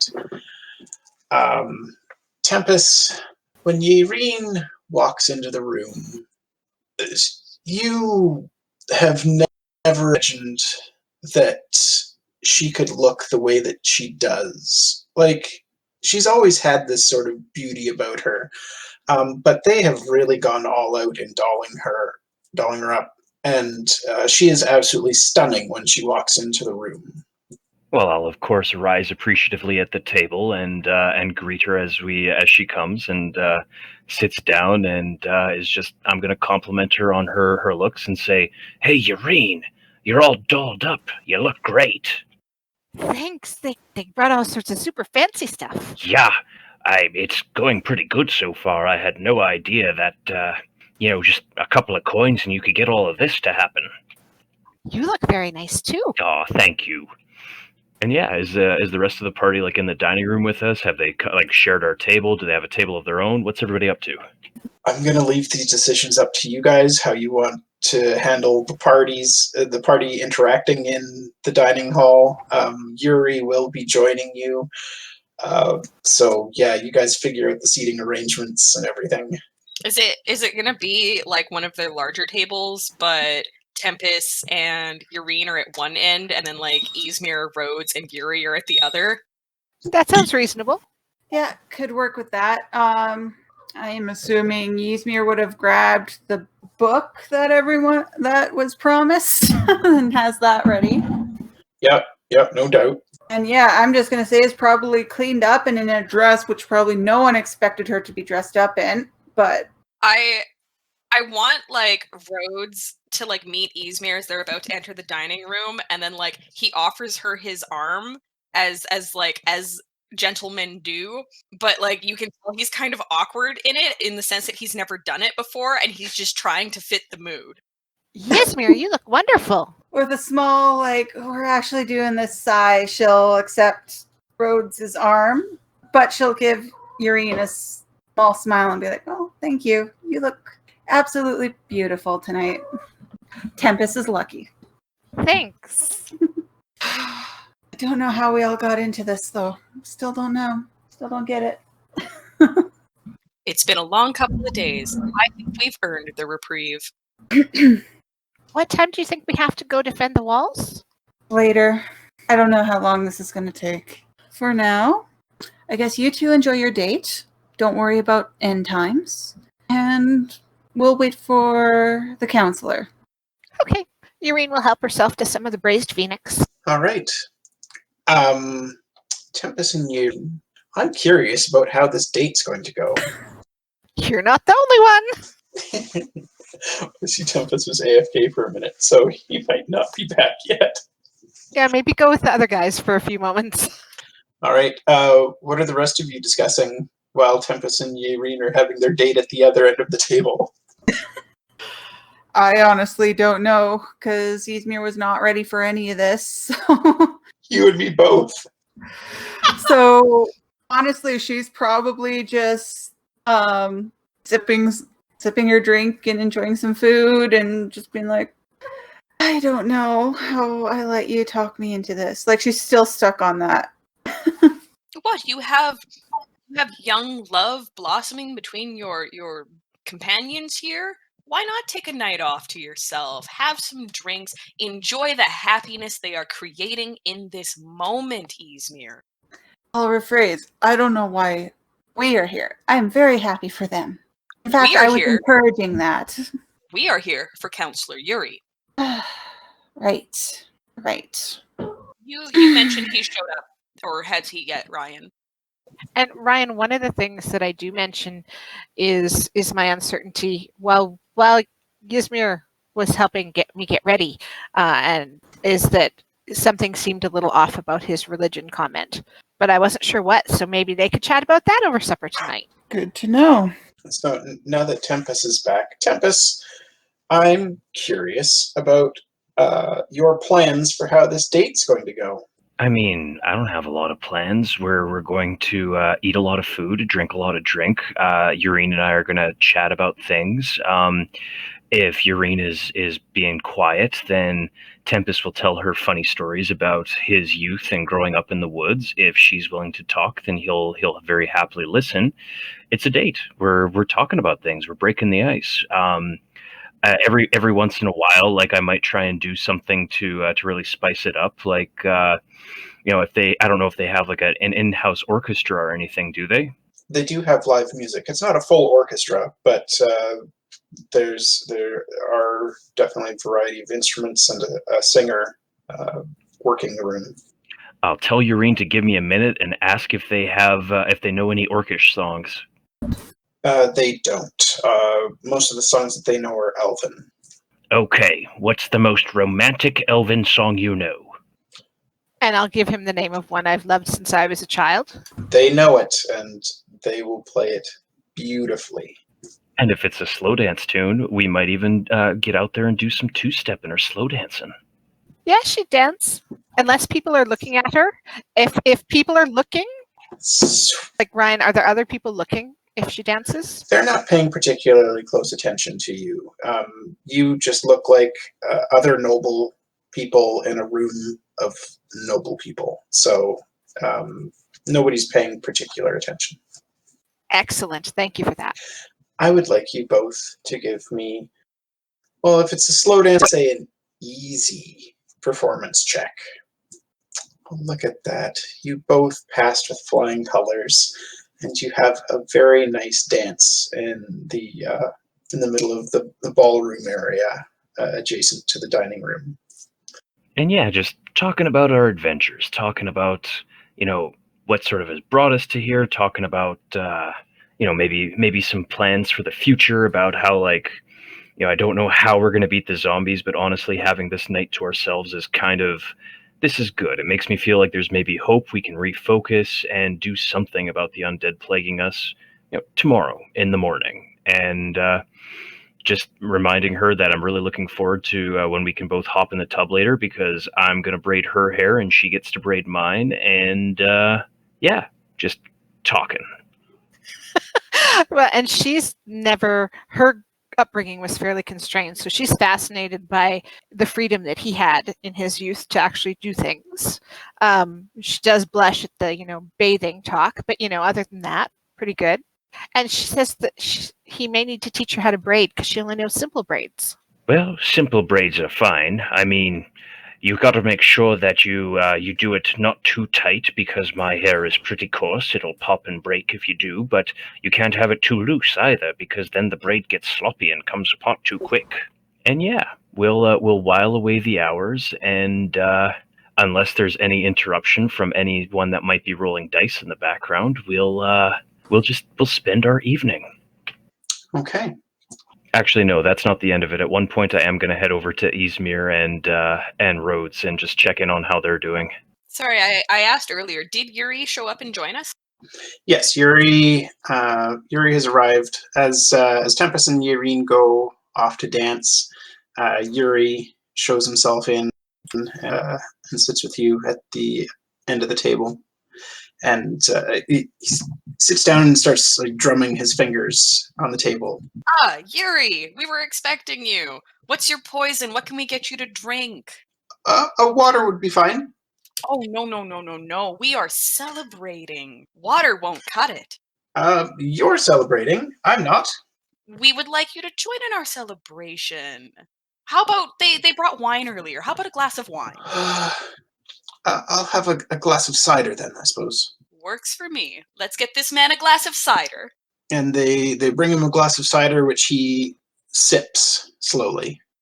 I'm gonna notice the rate in which he is drinking, and I'm gonna immediately hoist my beverage up and like gesture it in the direction of Tempus and Yaereene and be like, a toast to the wonderful night they're gonna have. Here.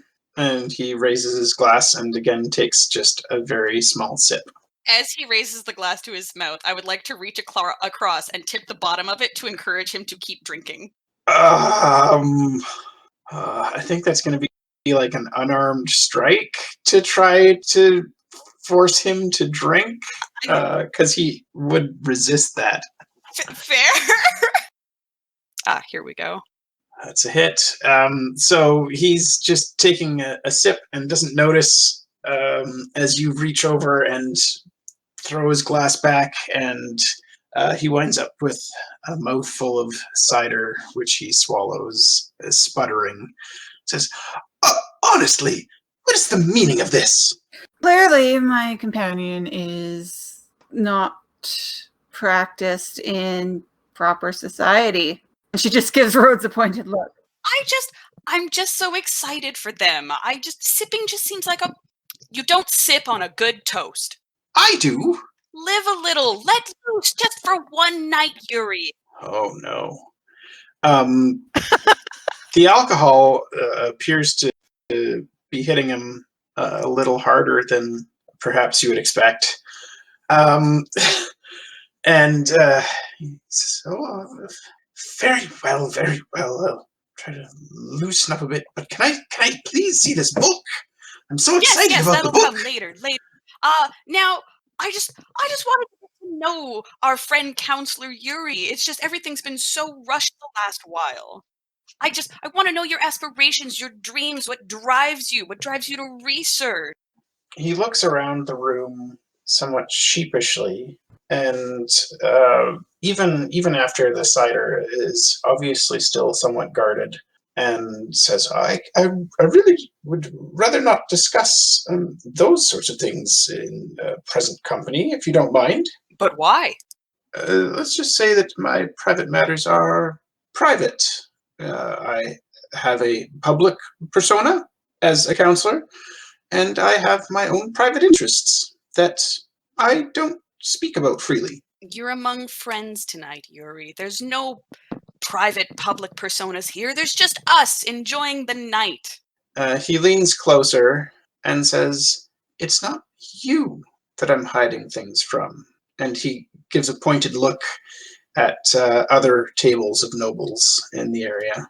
I see. Well, okay. I'm gonna out of character for a second. Would I know like any other taverns around the area that serve anything stronger? Not close. The closest one would be the Blue Lock, and that's a bit of a walk away, probably half an hour or so. Okay. Okay, new change of plan. Well, Counselor Yuri, I understand your trepidation. We actually have private rooms rented for the night. One for you, and one for me, and one for everyone in the party. We could just go drink out of prying ears. I suppose that would be acceptable. And besides, we wouldn't want all the mishmash here to see the book that eventually we would like to have you look over. No, certainly. I'd hate to share such a treasure. Come, grab your drink. Let's go to our rooms. and I'm going to swipe my drink up on the table, look to Ysmyr to see if she's joining or not, and start herding Counselor Yuri up to the private rooms. Yeah, she'll follow. She's the one with the book anyway. Okay. On the way, he does wave to a server and gets another glass of cider on the way. And you guys head up to a private room. I assume I probably just lead the trio to the room that I'm supposed to have, because it's easy, it's there, and I probably have alcohol stashed there already, if possible. Okay. Once we get into the room, I'm just going to like sneakily close the door, like jokingly, like making a show of it, of like over being so sneaky. And I'm gonna turn to Yuri and be like, now back to my question, man to man, to woman, as I glance at Ysmyr. What drives you? What gets you going, Counselor Yuri? I must know. Make a persuasion check. You ask him this, and he says, well, I live for magic. It's intoxicating, the power. And bringing people back, criminals, the lowlifes of society, and giving them purpose where they can be helpful, productive members of society. It's the greatest gift that I can give to these people. Their lives are already forfeit according to law, and to give them peace of mind, knowing that after their death, they can do some good. It's incredibly rewarding. I've never thought about it like that before. That makes sense. Tell me, what drives you? What are you passionate about? I suppose I've never actually sat and thought about that. What are your goals in life? What are you here for? Well, I mean, I'm here in Nordgard because I don't want to see any of the innocents get hurt. I guess I came here, and like I am now a little off guard. I guess I came here to. I guess I'm looking for something, Yuri. What are you looking for? Another drink, and I go to like gesture him to drink another sip from his, and I just throw a bit back more from mine. He has another sip of cider. Oh, come on, Yuri. We talked about this. No sipping. Oh, very well. And he takes a larger swig. Is Ysmyr keeping up to us by chance? She's taken a seat and she's kind of like sitting back and listening, and it looks like she's at least taking a gulp. Now that was refreshing. Tell me, Yuri, you mentioned you're not really a man of religion, right? But there is magic in religion. Doesn't that make you at all curious? I suppose a little bit. You're right. There is power and faith. You've never at all, not even once, been curious to try it? No.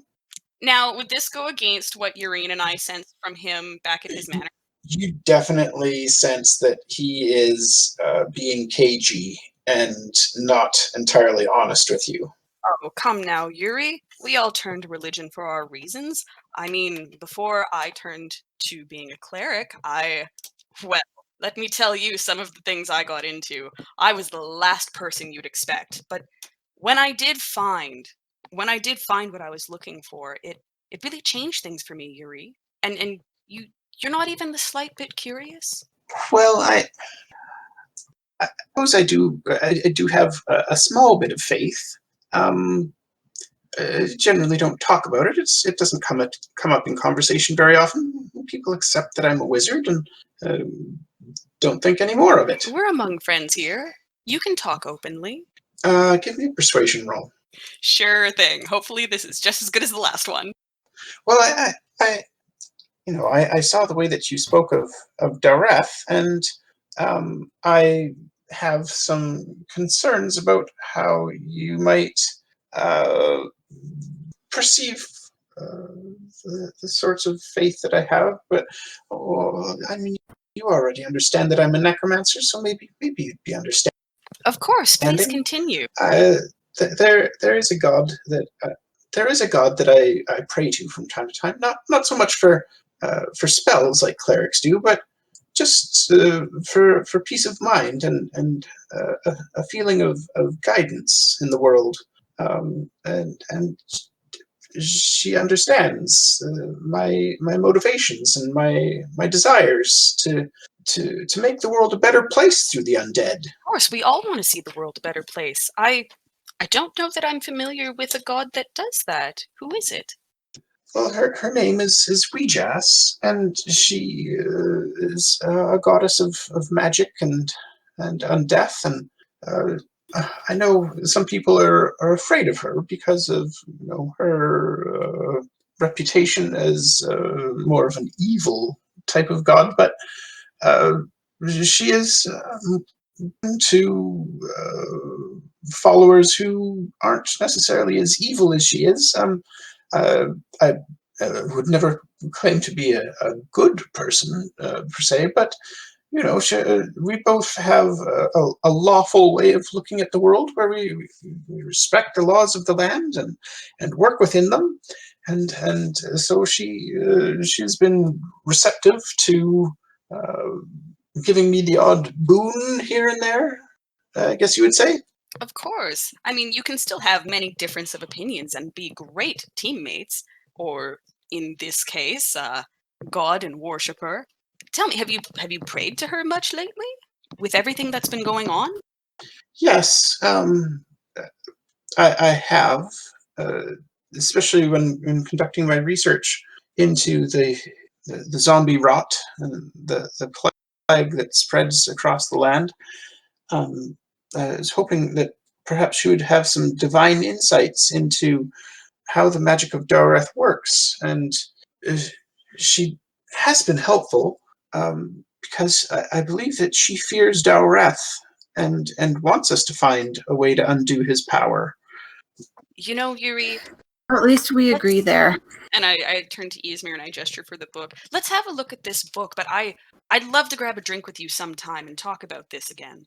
Yes, well, you've been terribly understanding, and quite honestly, it does feel good to get this off my chest. It's been a secret that I've carried with me for so long, and I just didn't ever expect to find anybody who would be as understanding about the situation as you have been. So thank you.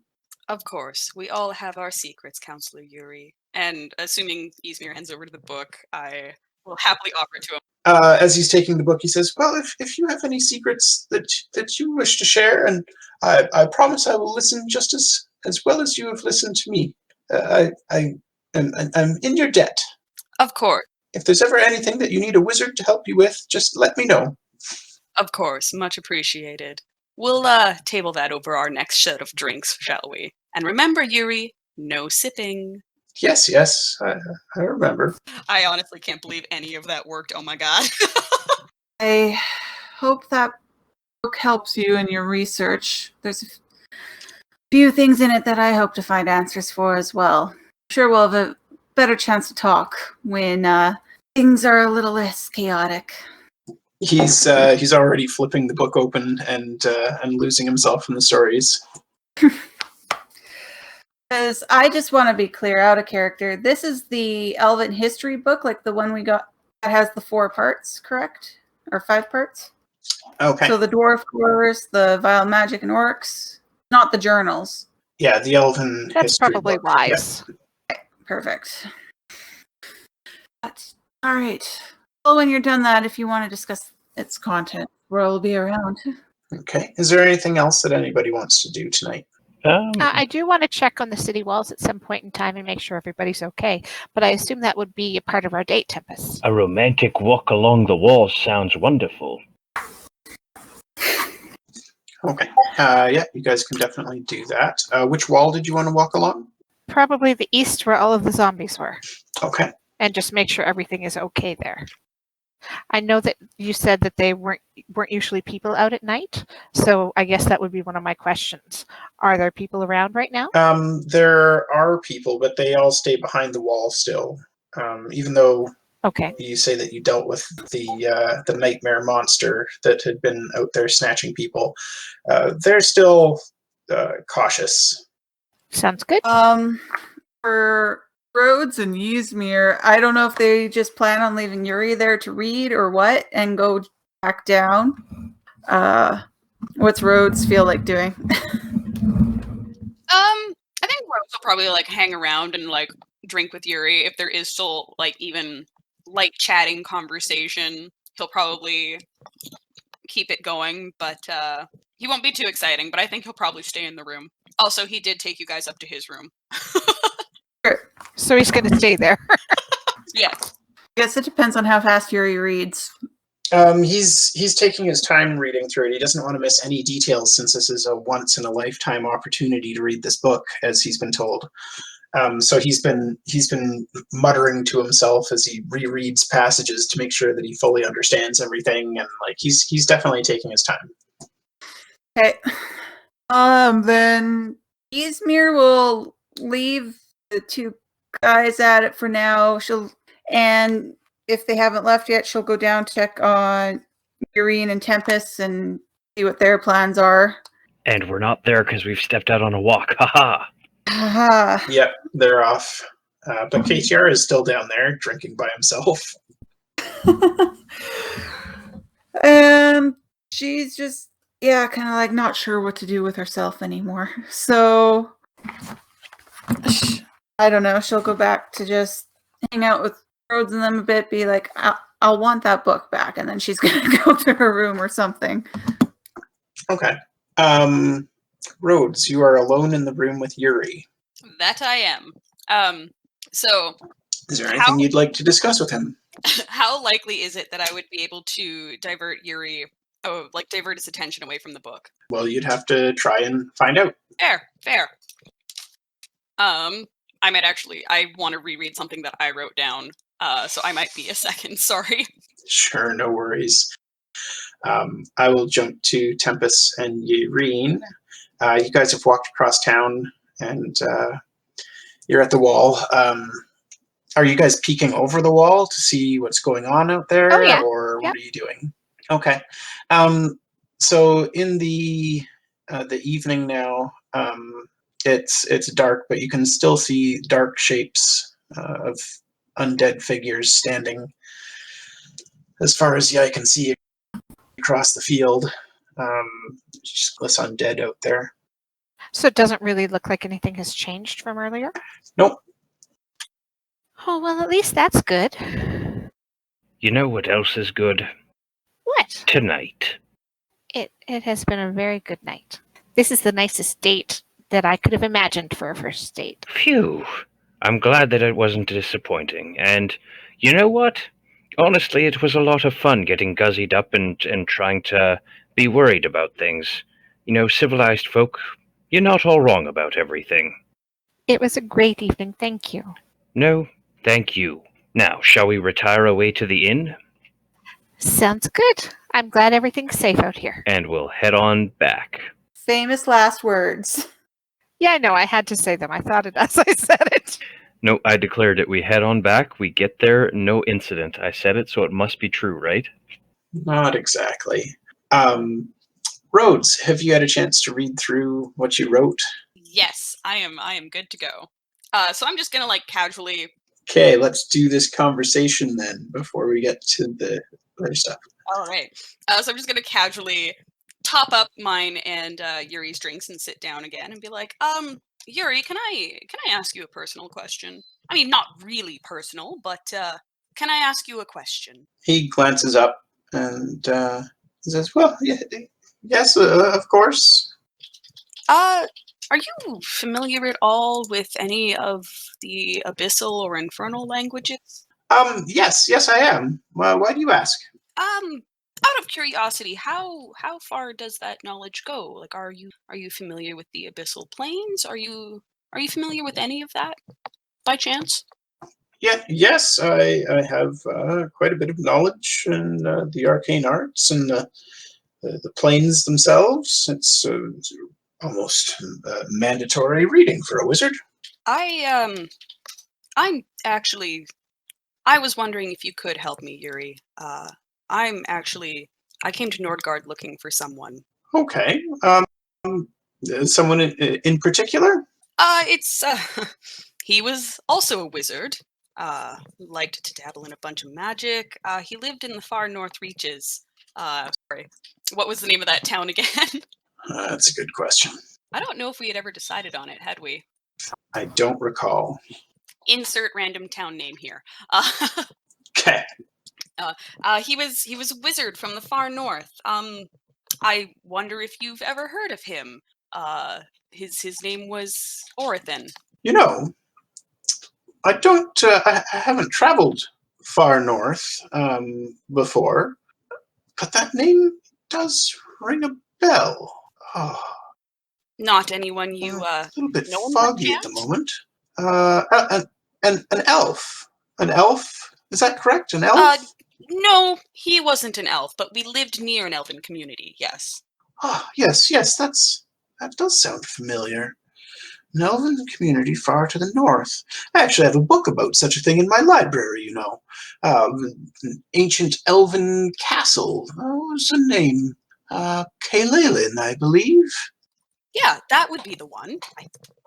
At least. It used to be the seat of power before the elves. Yeah, the castle, according to the book I have, at least was lost. Not physically, of course. It's still exactly where it was, but the elves lost it. Not much in the way of details in the book that I have, but there you have it. Do you think I could borrow this book, Yuri? Oh, I don't see why not. I don't actually have much use for it now. I've read it. I'd prefer it if you didn't remove it from my tower. But yes, you certainly read it. Of course. When there's time, I'll stop by and read it. I won't leave your possession, I promise. But if you ever, in your wanderings or passings or anything along those lines, come across the name Orthan, could you let me know? Yes, certainly. It's right at the edge of my mind. I'm certain this wizard came before the council at one point. But the details are foggy right now. I'm sorry. There's something. Usually my memory is quite good. I'm not sure what's. Oh, of course, it's a cider, isn't it? Well, perhaps tomorrow I will think on this and perhaps dream on it and have more information for you. Thank you, Yuri. This would mean a lot to me. And where he was being kind of like chipper and over the top before, he is being very sincere in this moment. I'm going to see if he even picks up on that. Nope, Oh, not at all. Aw. As far as he's concerned, you still haven't had a sincere moment in this campaign. That's fair. And I will probably leave it at that. No further questions, Your Honor. Well, it's a real shame that KTR is all by himself down in the dining room getting his drink on, because he's the only one who hears the commotion. And is far too drunk to do anything about it. But he would gather up Ysmyr and Rhodes and let you know that something has happened in the stables. And Ysmyr is grabbing her weapons and running for the stables. Yeah, I'm gonna try and do a hasty don of like some kind of armor / grab my weapons and follow suit. Okay. What kind of armor do you wear? To both of us or just Rhodes? I wear scale mail. Well, you didn't mention grabbing armor, Ysmyr. So just True. Rhodes. True. I don't know if it's possible for me to don scale mail in that time, but I will try. Scale mail is medium. That is correct. It's normally 5 minutes to put on. So you really wouldn't be able to do that quickly. Okay, no, I'm just grabbing a sword and shield and going. Or Okay. mace and shield, sorry. You guys run down to the stables, and it's a mess. There are dead animals everywhere. Little hands are dead. The cart has been thoroughly torn apart, and quick search shows you that the armor and weapon that Carrie had been using are gone. The armor and weapons. Oh, okay. God damn it! Like Ysmyr sees that, and she's just like, "Oh, we have a problem." What on earth could have done this? You can give me an investigation check. I'd like to get in on that. Oh, damn. Searching the stables, the wounds appear to be from very large slashing weapons, and most of them that are in kind of a finger configuration. And you do see that there are massive necrotic wounds done to groups of animals as well. Like the life force was just sucked right out of them. It's injuries that are consistent with what you faced against the boneclaw. I'm assuming we will both be able to make that connection fairly easily. Yep. Well, the blood is going to drain from my face, and I'm just going to say they had more than one of these. I don't know. I guess so. Where are the lovebirds? Where did they go? Rhodes, they have artifacts of Dowreth now. That doesn't sound good, but I think we should focus on where the rest of the group is. Where are Tempus and Yaereene? I don't know. Went for a walk. I'm gonna run back inside the establishment and ask a server or worker or somebody if they saw where those two went. You do find somebody who saw them leaving the establishment probably about an hour ago. In that case, now I will go up to my room and fully armor myself and prepare for trouble. Okay. Your armor has been cleaned, polished up by the staff at the inn. This is probably the nicest it's ever looked, and I probably don't realize mine at first. That's entirely possible. Ysmyr is going to find whoever's in charge of the place and call for some guards or someone, because there's cleanup and there was a monster in the city, so she wants to get some people warned. I'm gonna probably, once I am fully dressed and such, run back down to find Ysmyr and tell her that I'm gonna go searching for the other two. Aloncius lets you know that he has already contacted the city guard about the deaths of his stable hands, and he appears to be most agitated and aggrieved by what's happened that night. Okay, no, that's good. And Rhodes lets her know. She just like nods, just like, okay, good idea. And she puts her focus to, I guess, making sure the rest of our stuff is taken care of. Like, she's sad for Chewie, because I'm assuming he's dead now. Chewie! And she will also go back to... Would Yuri still be at Rhodes' room? Yes. Okay, she's going to go back there, and she'd want to talk to Yuri and let him know what happened and what she thinks the creature is, and ask if he knows anything about them. You tell him a bit about it, and his face goes pale, and he says, a boneclaw. Those are the things of dreams for a necromancer and nightmares for anyone else. Oh, we fought one outside the wall this morning, and it looks like there was another one that found some of our stuff here and tore through the stable. So I need to know whatever you know about them, because this is a problem. They are a fascinating study, honestly, because they retain their intelligence, yet they serve their master. They are perhaps one of the most terrifying of undead, in that you cannot kill them. They, if you destroy their body in any way, they are reborn near their master some hours later. So to fight one is a fool's errand. You must destroy the master in order to destroy the boneclaw. Honestly, the boneclaw is so terrifying, and it is a mere guard to the wizard that can create them, or cleric. They can be created by either, and to such a thing would be terrifying. Well,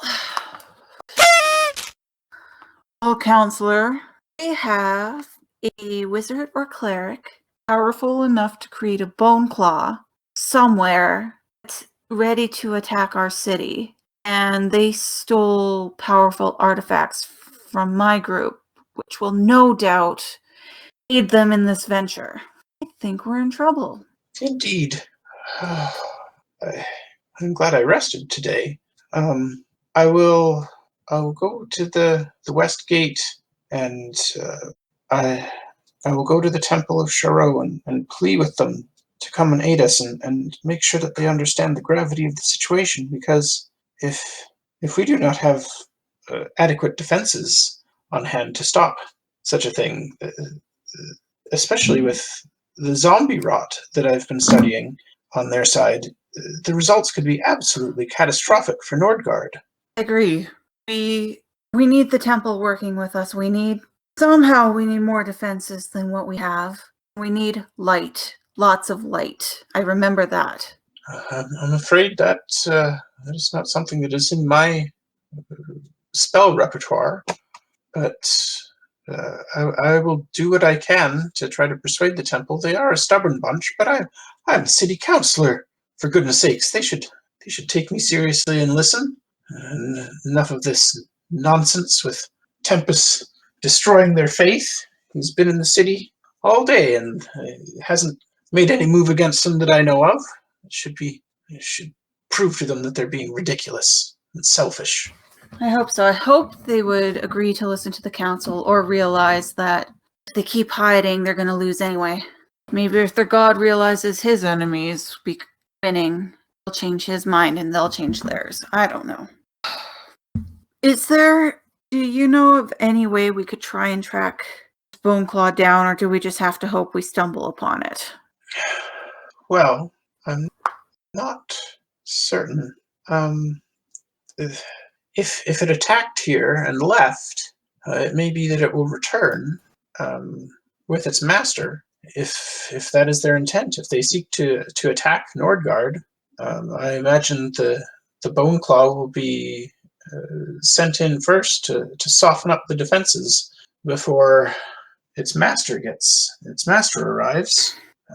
We would have to find the master. I think my best place to be will be the west wall in case they come again in that direction. I think so. We never showed him the letter we found, did we? Nope. Okay. When we were out and encountered the boneclaw the first time, we found a letter addressing a Lord Ziran, who is now the host in charge of the Eastern Undead. And it was written by a Necrolord Cell, who I guess would be the one who created it. And he promised the West was going to fall soon. And when the screams happened, the East would attack. So yes, the West, I think, is going to be a problem. It's more than just a problem. If it means that not only do we have to battle them, we have to keep the screams from reaching the ears of the undead on the east. So we must be victorious and silent. I don't know of a spell of silence that could reach that large, depending on what comes. Neither do I. So I think if I were to create a strategy, it would be to meet them before they get to the city. You're right. We need to ride out and meet them. And if there's a boneclaw and its creator out there, I'm afraid we'll need quite a bit of help. Again, I'll go to the temple and see what I can do. And I'll just have to hope that they listen. And I guess I'll see what my friends and I can do. I'll also see if we can get the killers on the east wall in contact with you, because we're going to need people. Well, if there's noise at the west wall, they're going to need all the people At the east, yes. at the east wall they can get with that horde there. Maybe they have ideas. Perhaps. Well, I shall leave for the temple and meet you at the west gate. Sounds perfect. All right. Can borrow the book. I'll come get it back later. And then she's just gonna turn and Thank you. I don't know that I'll have time to read it, but yeah, he leaves the room and heads off. yeah, it's just one of those things. And I guess Ysmyr is going to go looking for her friends. Well, KTR is pretty easy to find. Yeah, as long as he's easy to find, she'll just let him be where he is. And just go looking for the others just so she knows where the heck everyone is. Okay. And Rhodes, you said you were going out to look for Tempus and Yaereene? Yes, I probably have been asking like everyone I've seen if they have seen a well-dressed, unlikely but well-suited couple. Okay. Yeah, they you do get some directions that leads you towards the east wall, and you find Tempus and Yaereene having a nice walk, and they're just on their way back to the inn as you find them kind of in the middle of town. And that's the secret of making stew extra tender. Ooh. That caught me off guard. So upon seeing them, I will run up, fully armored, but in like freshly clean armor too. I'm just as shocked as you are. And I'll be, oh my goodness, there you are. We need to go back to the inn now.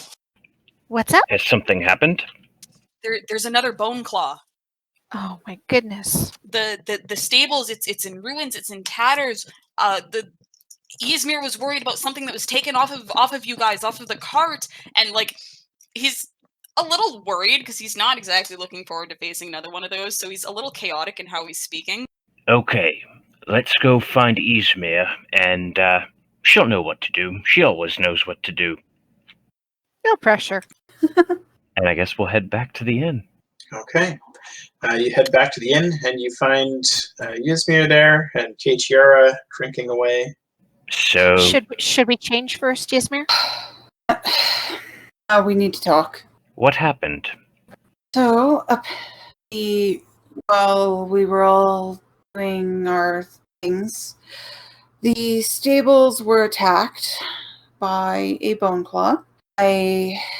And the armor that we took off of Carrie was stolen. How long ago was this? Ryan, in comparison, what would we say? Since the attack in the stables? Yeah, and us noticing, I guess. Like, It hasn't been too long at this point. It's been maybe an hour. about an hour ago. We're not catching it tonight. So I think then that we're going to rest for the night so that we can face tomorrow early and fresh. Would that be fair? I suppose so.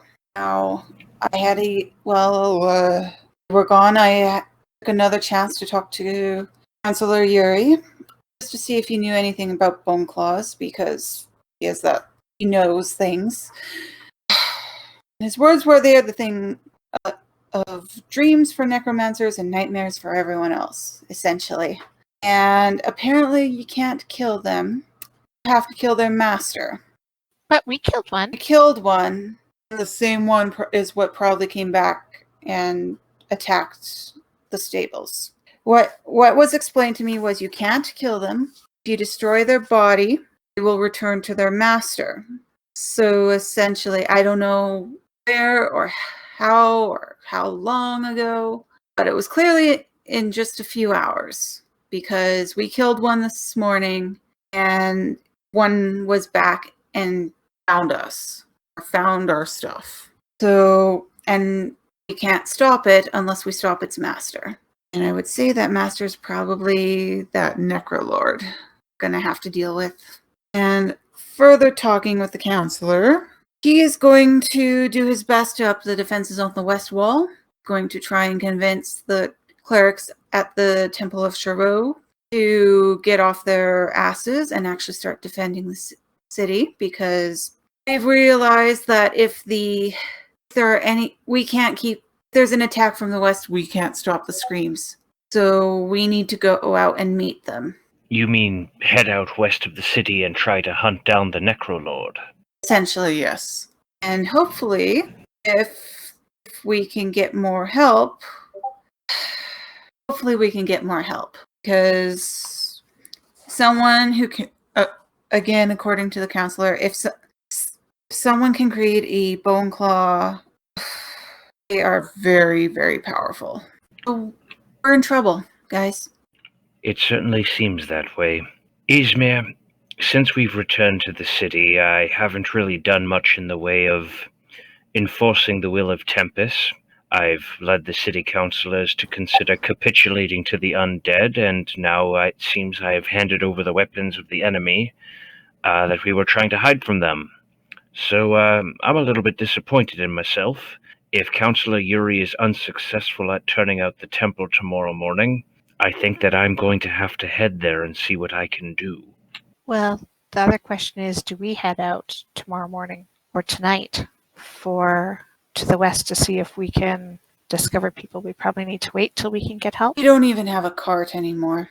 Don't know what we're going to get tonight. But if y'all want to go out on foot, we can do that. Why don't we ask the counselors or anybody, if we can pool resources from them to take with us? We can still purchase the items. That's not the problem. It's just you got townsfolk. The people who would sell them are probably sleeping by now. We just need to decide. Sure, we can find some even tonight if we are allowed and pay well. We just need to decide what we're doing. I need to get out of this goddamn dress. I think we should rest and do damage control and set out in the morning. Perhaps our newfound friend Yaereene would help us in procuring some of the items we need. At the very least, I think we could turn over the rest of our possessions to him to keep in storage at his tower. Seems as secure as anywhere else. Or my cottage. We got places we can drop things off. Depends on what we want safe. I'm inclined to stay here the evening, if only so we can see how efficacious he is at turning out the clerics to the defenses of the city, because if he's unsuccessful, I think I simply must confront the temple. We don't get more clerics. That boneclaw is going to tear right through us anyway. Stalled it once, we can stall it again. It's the city I'm worried about. Yaereene, what do you think we should do? Rest or set out? I think we need to rest and recruit some clerics to come with us in the morning. We'll go faster if we can get horses. We'll make up the time we spend sleeping. All right, let's go with that. Ryan, can I find the inn's proprietor? I forget his name.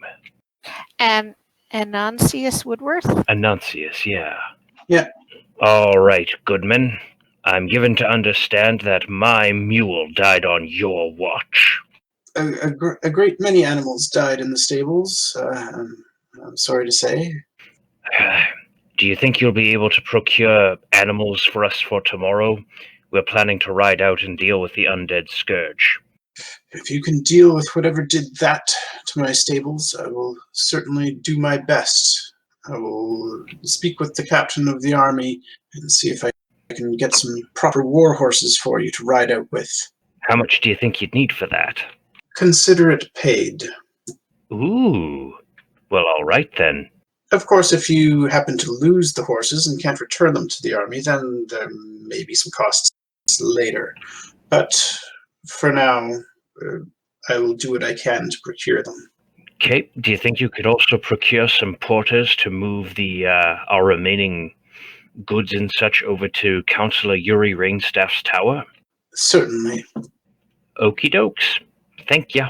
And I'll report to the party that we should have rides tomorrow and all of our stuff will be put safely into storage. Ysmyr, maybe you should ask Yaereene. He left already, didn't he? Yes. He's already gone. He was going to get right to work protecting the way. I'm sure once he hears that they're our possessions, I think he'll take them. I think it'll be fine. He did offer us the use of all of his resources to defeat the undead, so pretty sure it'll be okay. Anyway, I'm forgetting that bath and heading to bed. How about the rest of you? Yeah, I think so. A rest would do us well.